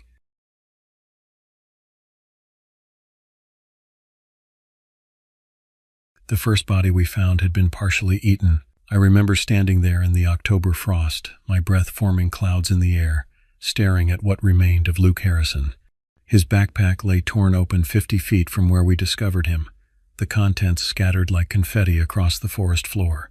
Energy bars, a water bottle, a compass, all untouched. But Luke himself. Luke was different. The park rangers who'd called us in, Silas and Vincent, stood back with their hands over their mouths, their faces the color of old snow. "Nothing in these mountains does this," Silas whispered, his voice cracking. He'd been patrolling these ridges for 23 years. Not even a starving bear. I was there because I specialized in unusual predator patterns, brought in by the Appalachian Search and Rescue after 3 hikers vanished in 2 weeks. The National Park Service was desperate but quiet about it, didn't want to cause a panic, didn't want the media descending on their trails like vultures. My team consisted of 6 people: myself, my research partner Emily, tracking expert Carter, survival specialist Grayson, and 2 local guides who knew these mountains like the backs of their weathered hands, Damien and Theodore, though everyone called him Ted. The coordinates where Luke had disappeared marked a section of trail that wound through some of the most remote territory in the Appalachian Range. The locals called it the Hunger Hollows, a name that stretched back generations, though nobody could quite remember why. Old maps simply labeled it Restricted Area, and the few rangers willing to talk about it mentioned strange sounds in winter, when the wind came down from the peaks like a living thing. "We should camp before dark," Emily said, checking her watch.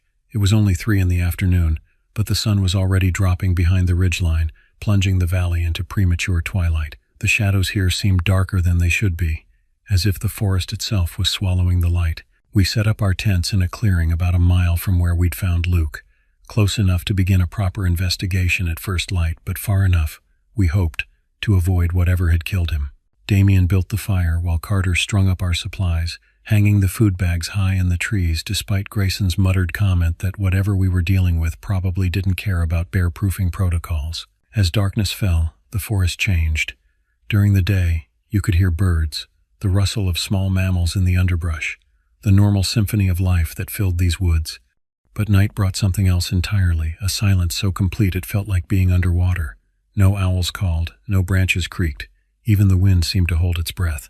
"Tell me about the other two," I said to Ted, who was staring into the fire with the kind of far-off expression that suggested he was seeing more than just flames. He pulled his jacket tighter around his shoulders. First one was a solo hiker, Nathan Brody, 34 years old, experienced mountaineer. He called his wife from the summit, said he was starting his descent, never made it to his car. We found his tent 3 days later, set up proper and neat, sleeping bag laid out, cookware organized, like he'd just stepped away for a moment and never came back. And the second, brothers, Vincent cut in, his voice tight. Connor and Dylan Walsh, college kids doing a weekend trip, their campsite. We found Connor's boot with his foot still in it. Dylan we never found at all, just blood. So much blood, it stained the rocks black. Emily moved closer to the fire. "You're saying something is hunting people, something that takes them at night." "I'm saying," Ted replied slowly, "that my grandfather used to tell stories about these mountains, about things that lived here before settlers came, before the Cherokee built their villages in the valleys, things that got hungry when the winters were long." He paused, his eyes catching the firelight. He said some hungers never die, they just sleep, waiting for the right kind of cold to wake them up. Grayson laughed, but it sounded forced. "You're talking about folklore, ghost stories. I'm talking about what killed Luke Harrison," Ted snapped. "And if you're smart, you'll treat it with respect instead of mockery, boy." The tension hung heavy between them until Carter stood abruptly. "I'm going to check the perimeter one more time before bed. Emily, come with me." They disappeared into the darkness beyond our firelight, their flashlight beams cutting through the trees like pale fingers. I watched them go, that old familiar feeling settling into my gut, the one that said something was wrong, that we'd walked into a situation we didn't fully understand. 20 minutes later, Carter came running back alone. "Emily," he gasped, his face white with terror. "She was right behind me. I swear she was right behind me." And then, he spun around, pointing his flashlight into the forest. I heard this sound, this voice. It was calling my name, but it wasn't. It wasn't right. The words were wrong, like someone speaking backwards. And when I turned around, "Where is she?" I demanded, already grabbing my gear. "I don't know," she screamed, and I ran back, but she was gone. Just gone. There wasn't even a sound cut through the night. It started as a low moan, rising in pitch until it became a shriek that seemed to come from everywhere and nowhere at once. It was agony given voice, starvation made into sound, a wail that spoke of endless hunger and desperate need. And underneath it, woven through it like thread through cloth, I heard Emily's voice calling for help. "Nobody move," Damien commanded, his rifle already in his hands. His face had gone hard, all the warmth of the campfire companion replaced by something ancient and knowing. "That's not your friend out there. Not anymore." The shriek came again, closer this time, and I understood with horrible clarity what Ted's grandfather had been trying to warn about. Some hungers, he'd said, never die. We were about to meet one face to face. The temperature dropped 20 degrees in as many minutes. Our breath came out in thick plumes as we huddled around the fire, weapons drawn, listening to Emily's voice call from the darkness.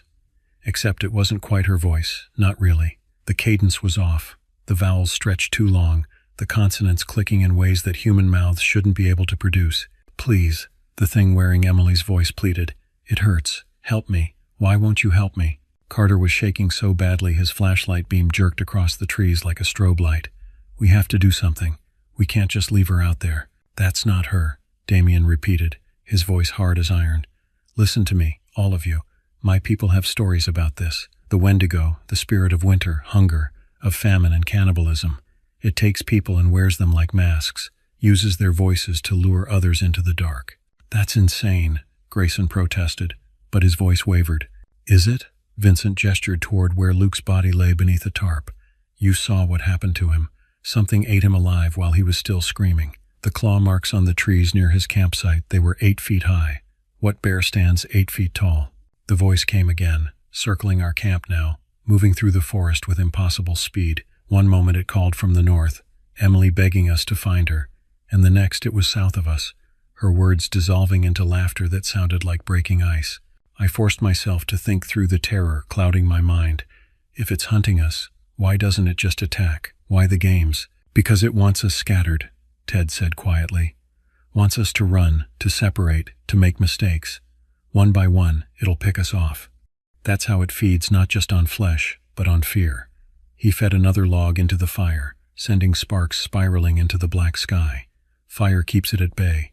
It hates warmth, hates life. As long as we stay together and keep the flames burning, we might survive until dawn. And then what? I asked. He didn't answer. He didn't have to. The look in his eyes said everything dawn was 6 hours away, and we had maybe 3 hours worth of firewood. An hour passed, then 2. We took turns feeding the fire, rationing our wood, trying not to think about what would happen when it ran out. The voice in the darkness had gone quiet, which somehow felt worse than the calling. At least when it was speaking, we knew where it was. Grayson broke first. I can't take this anymore. I'm going to make a run for the vehicles. They're only 3 miles down the trail. If I move fast, you'll be dead before you make it 100 yards. Damien interrupted. Better than sitting here waiting to die. Grayson, no, I started. But he was already moving, grabbing his pack and bolting into the forest, his flashlight beam bouncing wildly between the trees. We heard him for maybe 30 seconds, his footsteps crashing through undergrowth, his ragged breathing, his whispered curses. Then came the sound of branches snapping, a surprised shout, and a scream that cut off with horrifying abruptness. The silence that followed was worse than any sound. 4 left, Vincent whispered, his voice hollow. Carter stood up, his face twisted with rage and grief. This is insane. We can't just sit here. He kicked at the fire, sending embers flying. We should be tracking it, hunting it, fighting back instead of cowering like prey? Ted finished for him. That's what we are, son. That's all we've ever been. Something moved at the edge of our firelight.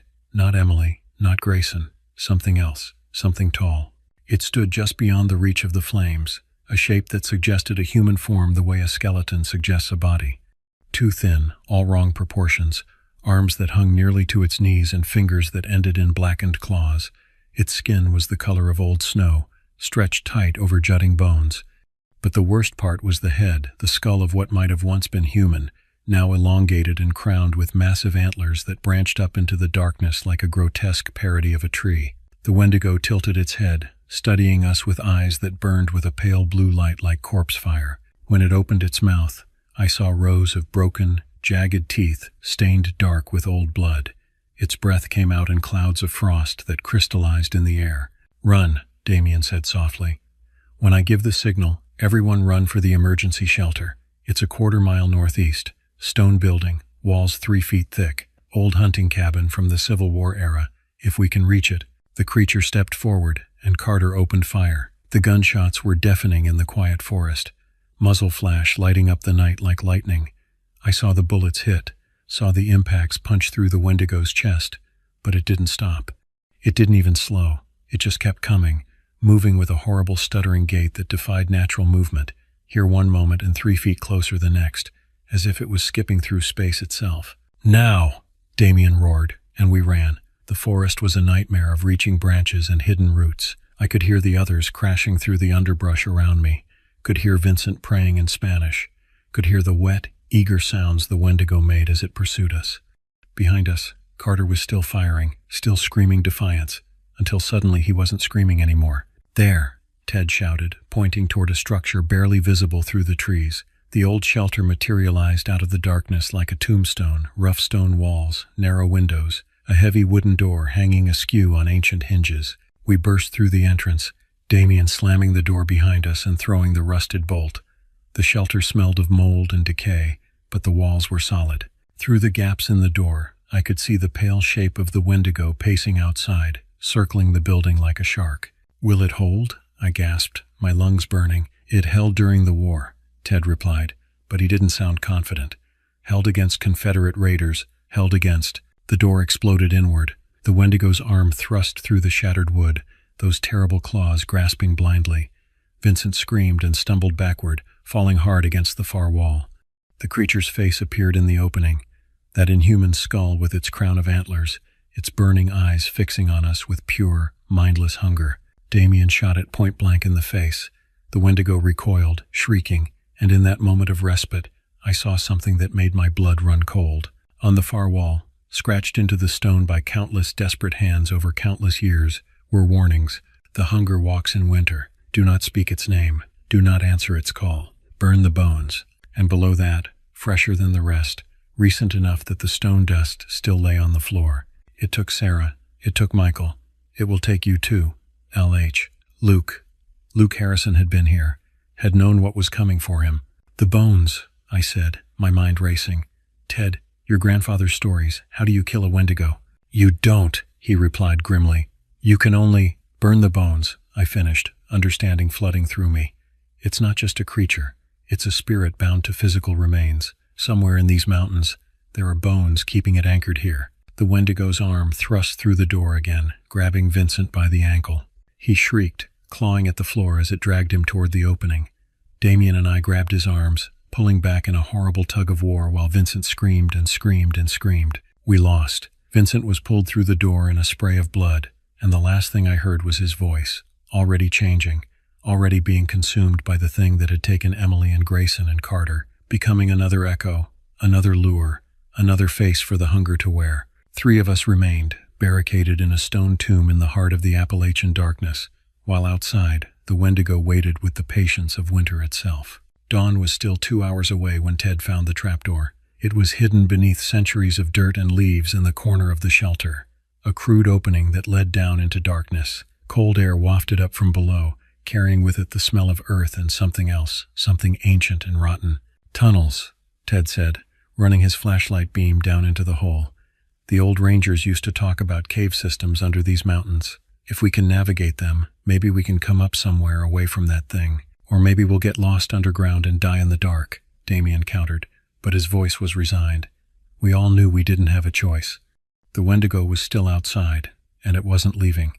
Through the broken door, we could see it standing motionless in the pre-dawn gloom, its antlered head tilted upward as if tasting the air. I went first, lowering myself into the tunnel with Ted's flashlight clenched between my teeth. The passage was narrow and rough, carved not by water but by human hands or something like human hands. Scratch marks scored the walls, deep gouges that suggested desperate digging, frantic escape. We descended for what felt like forever, the tunnel spiraling down into the mountain's heart. The air grew colder the deeper we went, until frost began forming on the walls and our breath came out in solid clouds. My flashlight beam caught something ahead and opening into a larger chamber. I emerged into a cave that defied natural formation. The walls were covered in bones, not stacked, not arranged, embedded, pressed into the stone as if the rock had grown around them, consuming them, making them part of the mountain itself. Hundreds of bones, maybe thousands. Skulls with antlers sprouting from their crowns. Rib cages that belonged to things that had never been fully human. Finger bones that were too long, too sharp, too numerous. And in the center of the chamber, arranged in a perfect circle, were 9 skulls. Recent enough that traces of flesh still clung to them, recent enough that I could recognize them. Nathan Brody, Connor Walsh, Dylan Walsh, and 6 others I didn't know, but whose faces stared out from missing person posters that had been circulating through the Park Service for months. The anchors, I whispered. These are the bones keeping it bound here. Ted and Damien emerged from the tunnel behind me, both freezing when they saw what I'd found. Damien's face had gone completely white. Those are Wendigo victims. Once it feeds on someone completely, their bones become part of its power. They tie it to this place, let it keep hunting. So we destroy them, I said. We burn them like the warning said. With what? Ted asked, but he was already pulling supplies from his pack, emergency flares, waterproof matches, a small bottle of camp fuel. We use everything we've got and hope it's enough. We worked quickly, arranging the skulls in the center of the chamber, dousing them with fuel, surrounding them with every flammable thing we could find in our packs. The whole time, I felt like something was watching us, like the mountain itself was holding its breath. I struck the match. The flames caught instantly, roaring up in a column of heat and light that filled the chamber. The skulls began to burn, and as they did, a sound filled the cave, a shriek of pure rage and agony that seemed to come from the walls themselves. The bones embedded in the stone began to crack, spider webs of fractures racing across their surfaces. "It's working," Damien shouted over the roar of the fire. The Wendigo came through the tunnel like a bullet. It was different now, desperate, its movements wild and uncontrolled. The careful hunter was gone, replaced by pure animal fury. It fell on Damien before any of us could react, its claws opening his throat in a spray of red. He dropped without a sound. Ted and I ran, fleeing deeper into the cave system as the fire behind us grew higher and the Wendigo's shrieks became screams of dying. We ran through tunnels that twisted and branched, ran until our lungs burned and our legs trembled, ran until finally we burst out of a cave mouth on the side of the mountain just as the sun crested the ridge. The light hit us like a physical thing, warm, golden, alive. Behind us, from deep within the mountain, came one final scream, then silence. The bones had burned. The anchor was broken. The hunger was ended. They found us 3 hours later, 2 park rangers named Joshua and Adrian who'd been part of the expanded search when we didn't check in. We told them about an animal attack, about getting separated from the group, about Damien making a last stand to let us escape. They believed us because the alternative was too terrible to believe. They never found the bodies. Not completely. They recovered enough of Carter and Grayson to confirm their deaths. Found Vincent's jacket soaked in blood. Emily, Luke, and the others remained missing. Their cases eventually filed as presumed dead due to exposure and wildlife attack. The shelter was demolished. The cave entrance was sealed with concrete and marked as hazardous. The Hunger Hollow section of trail was permanently closed to the public. Official reason listed as geological instability. Ted and I never spoke about what really happened. We didn't need to. Some truths are better left unspoken, buried as deep as the bones we destroyed. But sometimes, on cold winter nights when the wind comes down from the mountains, I wake up convinced I can hear Emily's voice calling from the darkness, calling my name in that wrong way, those stretched vowels and clicking consonants. And I remember the Wendigo's eyes, burning like corpse fire in the dark. I remember that hunger never really dies, it just sleeps, waiting for the next long winter to wake it again. The Appalachian Mountains keep their secrets well, and some secrets, I've learned, are meant to stay buried in the stone and snow, warnings for those foolish enough to wander too deep into the places where the old things still dwell, where the hunger still waits, where winter never truly ends.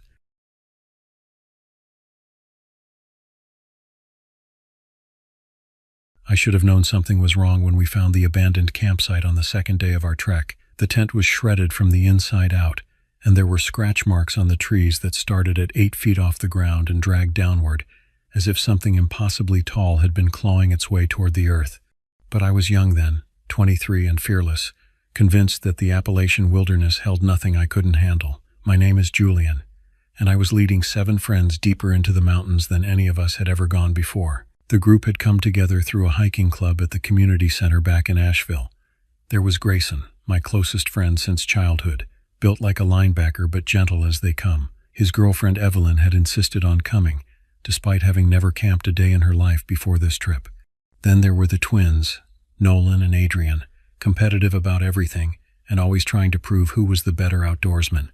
We'd also brought along Hazel, a quiet girl who worked at the outdoor supply store and knew these mountains better than any of us, and her friend Claire, who documented everything with her camera. Rounding out our group was Vincent, an older guy in his 40s who'd been coming to the hiking club meetings for months, always with stories about the deep wilderness that made the rest of us feel like amateurs. The trail we'd chosen was an old one, barely maintained, that wound through some of the most remote sections of the Cherokee National Forest. The map showed it leading to Raven's Peak, an overlook that promised views stretching 50 miles in every direction. Vincent had been the one to suggest it, his eyes gleaming with something I'd mistaken for enthusiasm when he'd spread the map across the community center table 3 weeks earlier.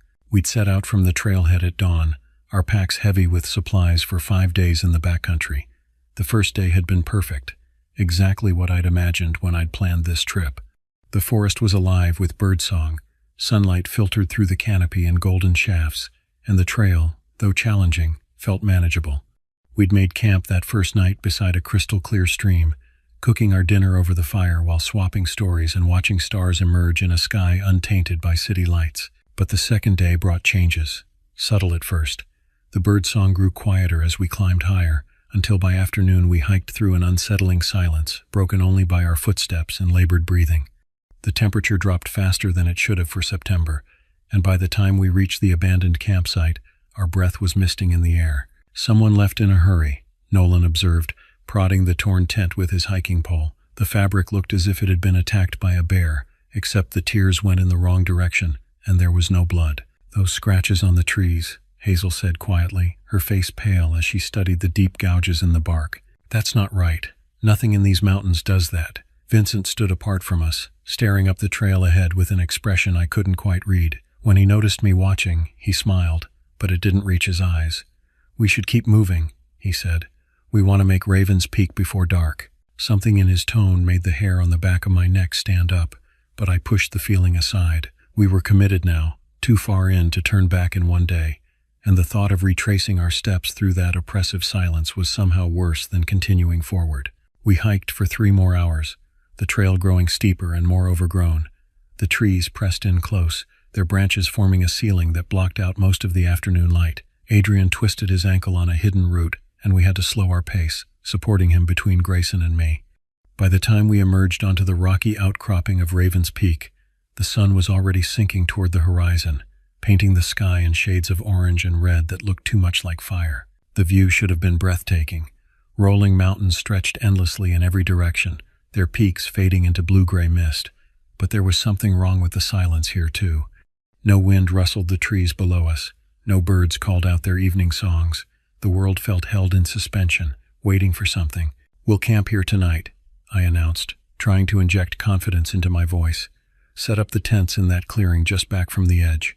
As we unpacked and began setting up camp, Evelyn drew close to Grayson, her voice low and urgent. I heard fragments of their conversation drift over to me. "Want to go back. Something wrong with this place." But Grayson soothed her fears the way he always did, his deep voice a rumble of reassurance. Claire had wandered to the edge of the overlook, her camera forgotten at her side as she stared down into the darkening forest. I joined her, following her gaze. "Do you see it?" she whispered. At first, I saw nothing but trees and gathering shadows. Then I noticed it.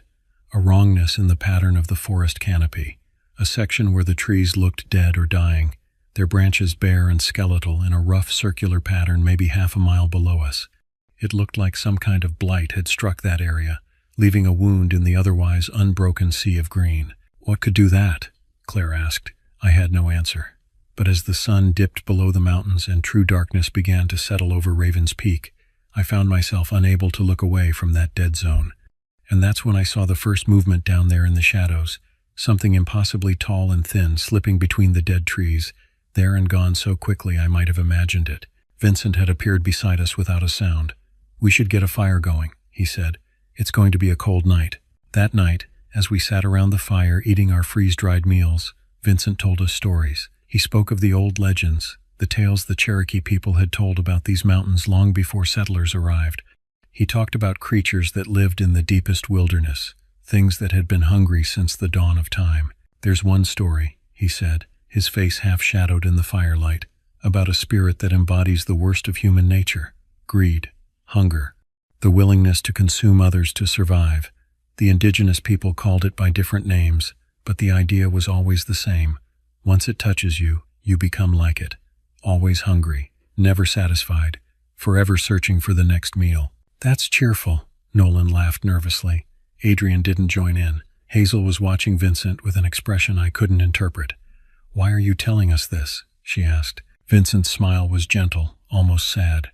"Because in places this remote, this old, it pays to remember that we're not the apex predators we think we are. The wilderness has its own rules, and we're just visitors here."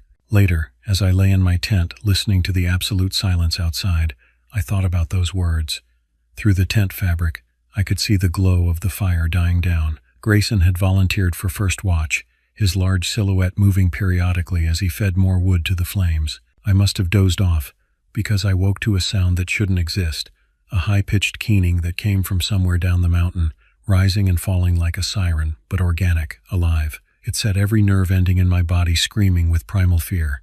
The sound cut off abruptly, and in the silence that followed, I heard Grayson's voice, low and tight with terror. Julian, you need to see this." I crawled out of my tent to find everyone else emerging too, drawn by that awful sound. Grayson stood at the edge of the overlook, his flashlight pointed down into the darkness below. "I saw something," he said. "It was climbing, coming up toward us." We stood together at the edge, our flashlights cutting through the darkness. At first, there was nothing. Then Adrian's light caught something moving between the trees about 100 yards below us, and my blood turned to ice. It was tall, impossibly tall, with limbs too long and thin to be human. Its skin looked gray in the flashlight beams, stretched tight over bones that jutted at wrong angles. But it was the way it moved that truly horrified me. Scuttling up the mountainside with a spider-like gait, its head swiveling back and forth as if scenting the air. And it was climbing toward us. The morning came with a fog so thick I could barely see 10 feet in any direction. We'd spent the rest of the night huddled together around the fire, taking turns keeping watch, our backs to the flames as we stared out into the darkness.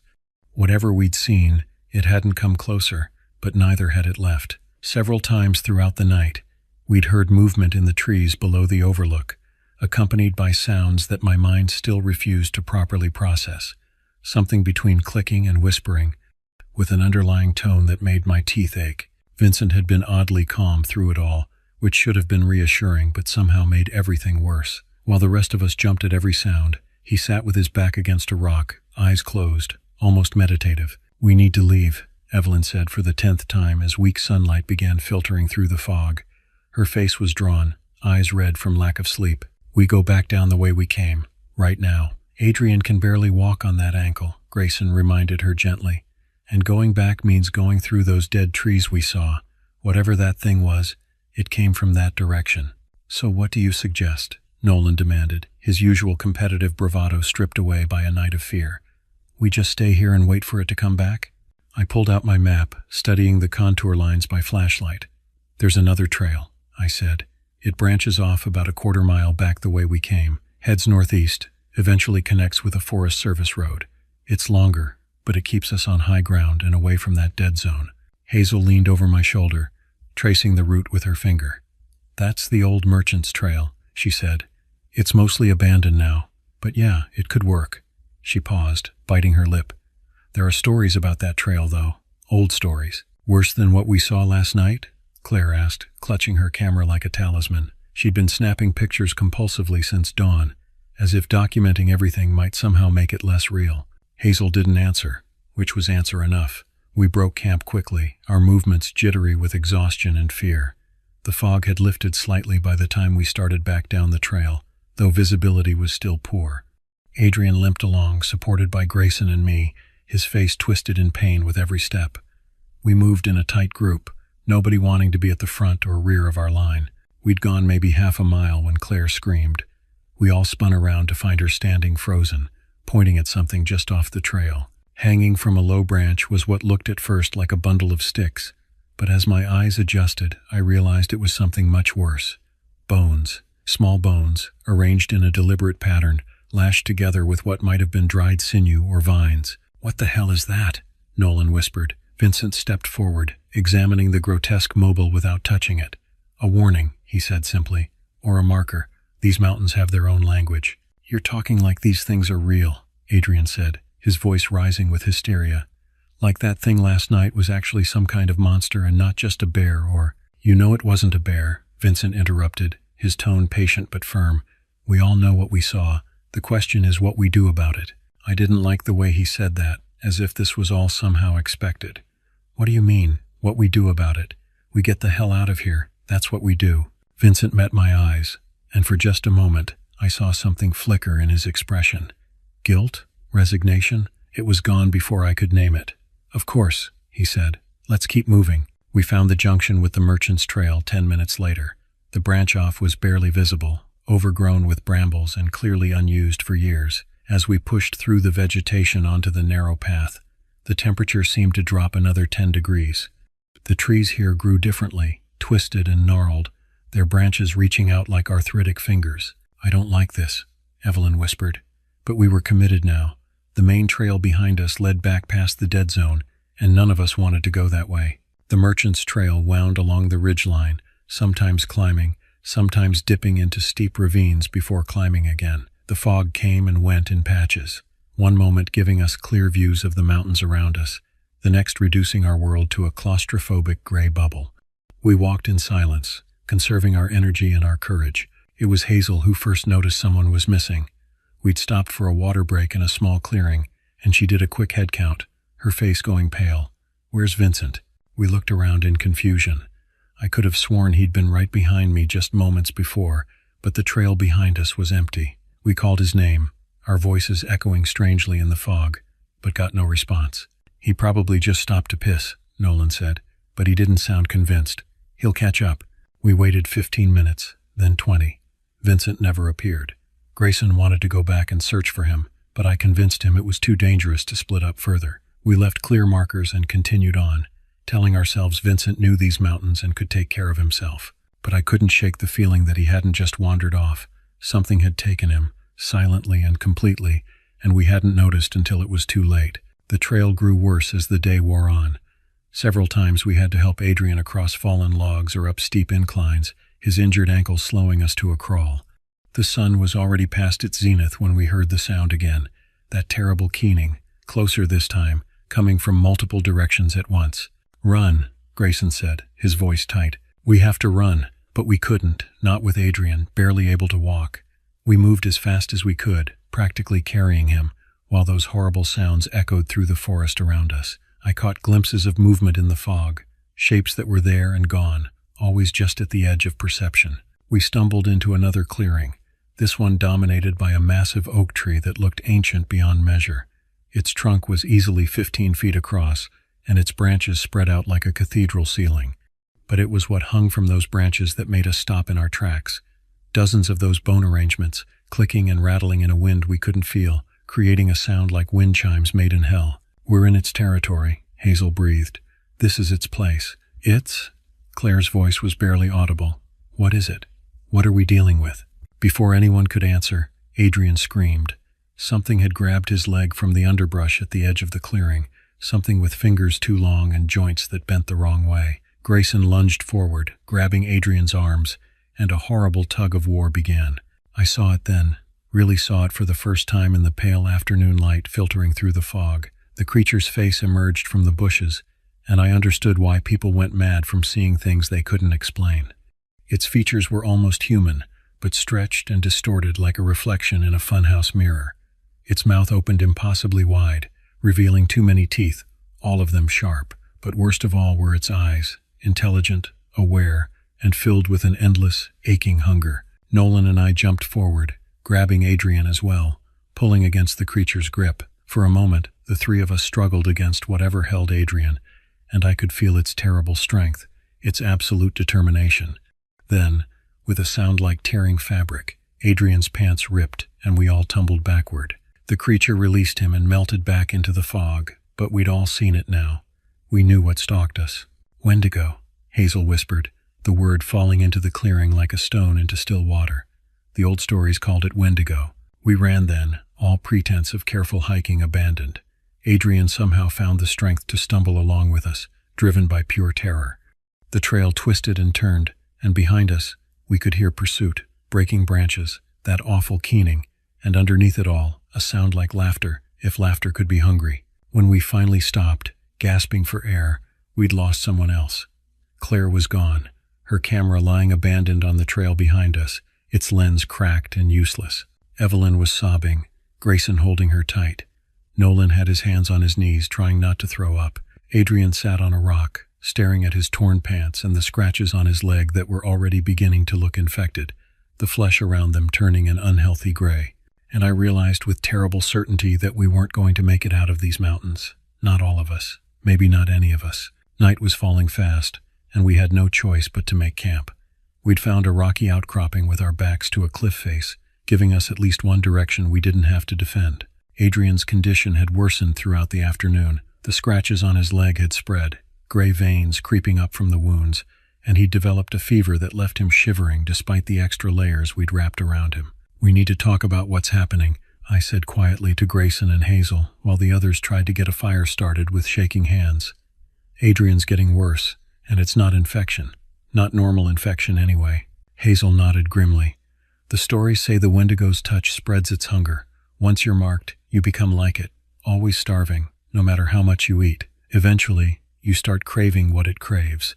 She couldn't bring herself to say the last word, but we all knew what she meant. "How do we stop it?" Grayson asked. "The old ways say fire and silver, but—" Hazel gestured helplessly at our meager campfire.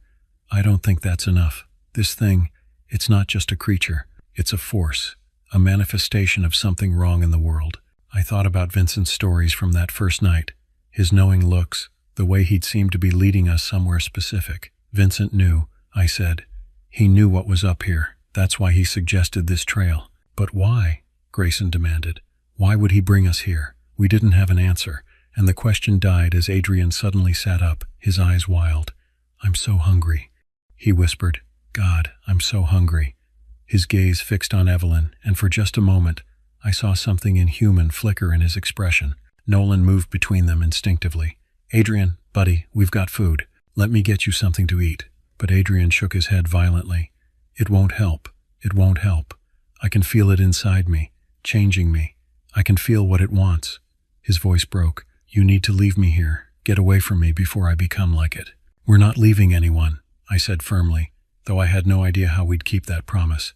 We stick together. We make it through the night, and at first light, we push for the Forest Service Road.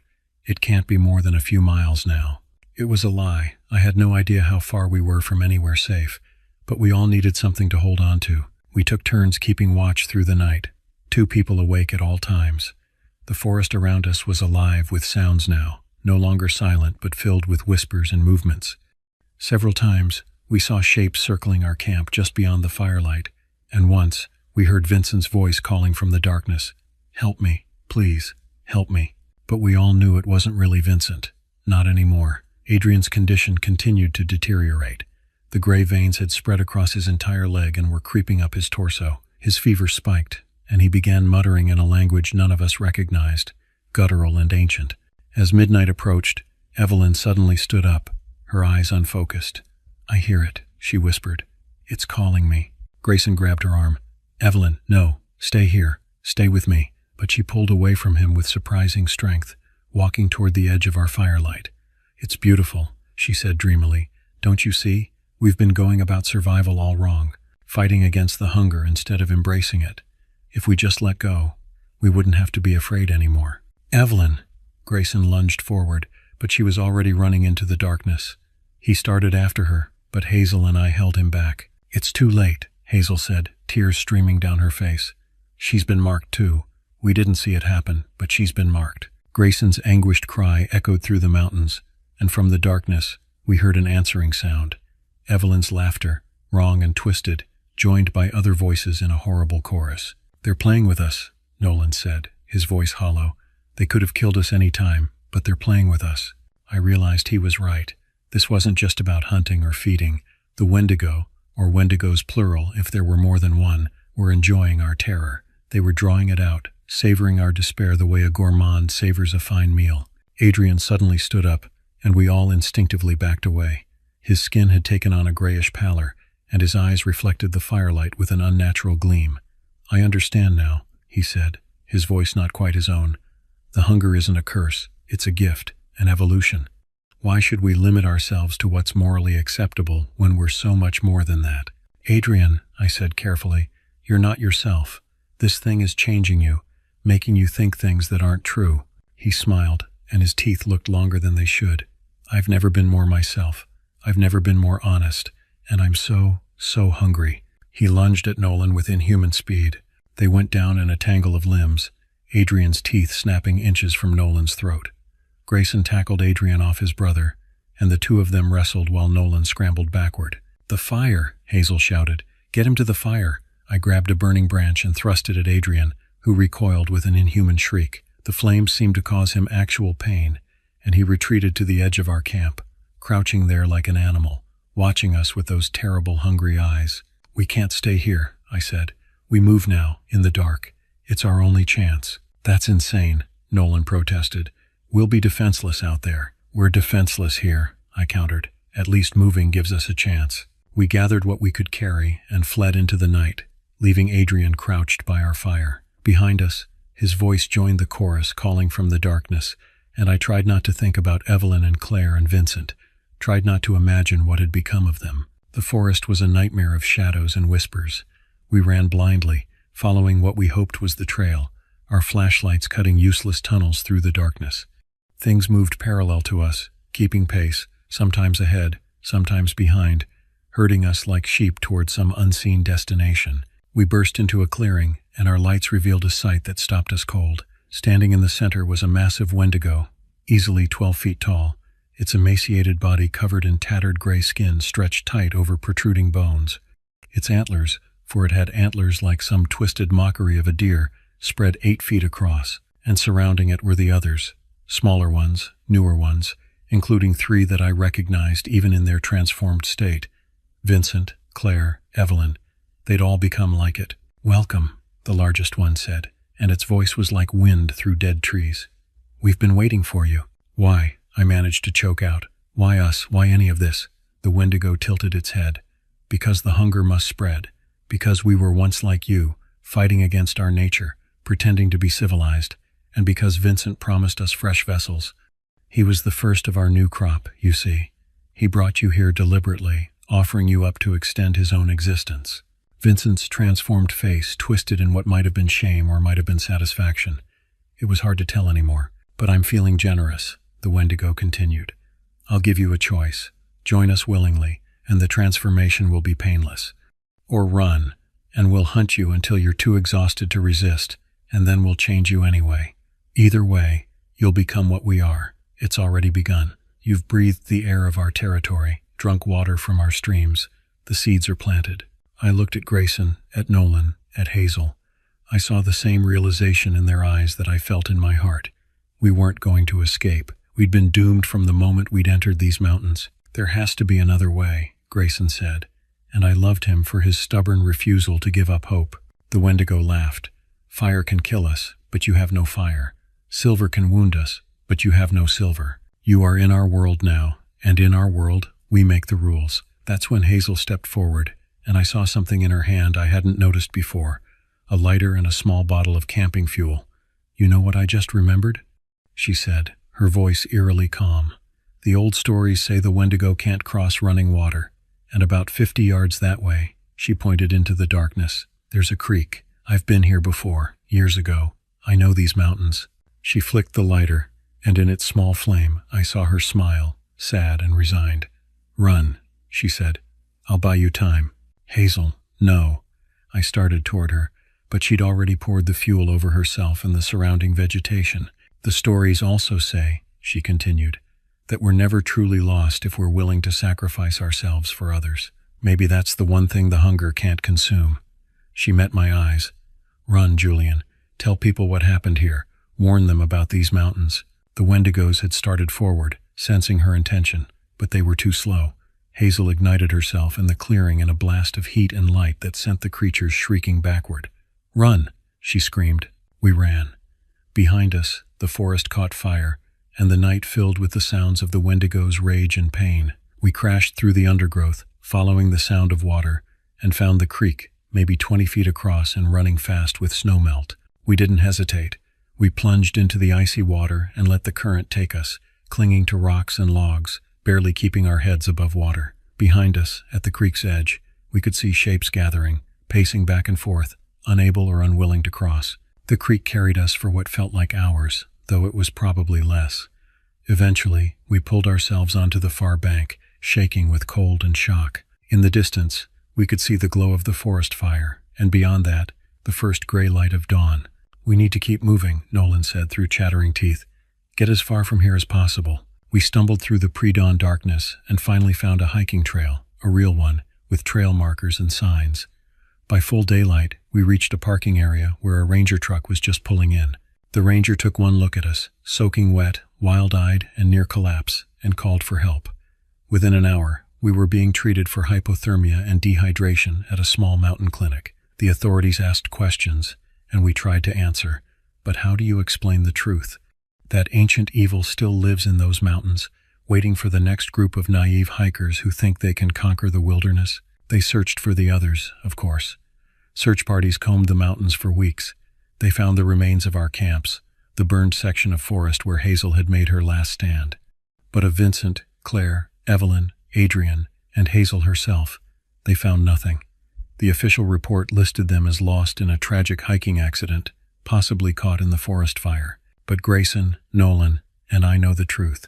On cold nights, when the wind blows from the mountains, we can still hear them calling, those voices that sound almost human, inviting us to come back, to join them, to embrace the hunger. And sometimes, in my darkest moments, I feel the pull, the seeds that were planted in those mountains, the changes that began before we escaped, I catch myself staring at strangers and thinking thoughts I shouldn't think, feeling hunger that goes beyond normal appetite.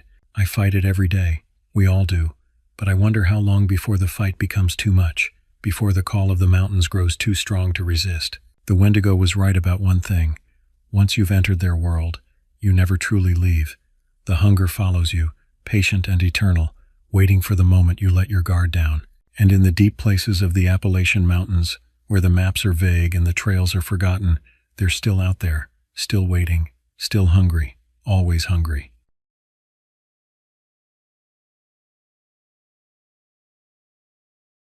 I never should have come back to these mountains. The Appalachians had always called to me with their ancient, twisted beauty, but this time felt different. This time, the forest seemed to watch with eyes I couldn't see, and the silence between the wind's howls felt pregnant with terrible secrets.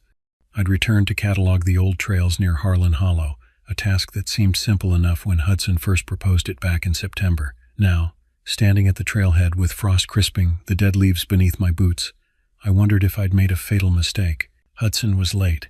We'd agreed to meet at dawn, but the sun had already burned away the morning mist, leaving the November air sharp and bitter. I checked my phone for the third time, knowing full well there was no signal this deep in the backcountry. The parking area held only my truck and one other vehicle, a rusted Ford that looked like it had been abandoned for weeks, its windows fogged with condensation and a fine layer of yellow pollen coating its hood despite the season. I was about to head back down the mountain when I heard it, a sound that froze the blood in my veins. It wasn't quite a scream, but it wasn't animal either. The noise seemed to come from everywhere and nowhere, echoing through the valley like the cry of something that had forgotten what it meant to be alive.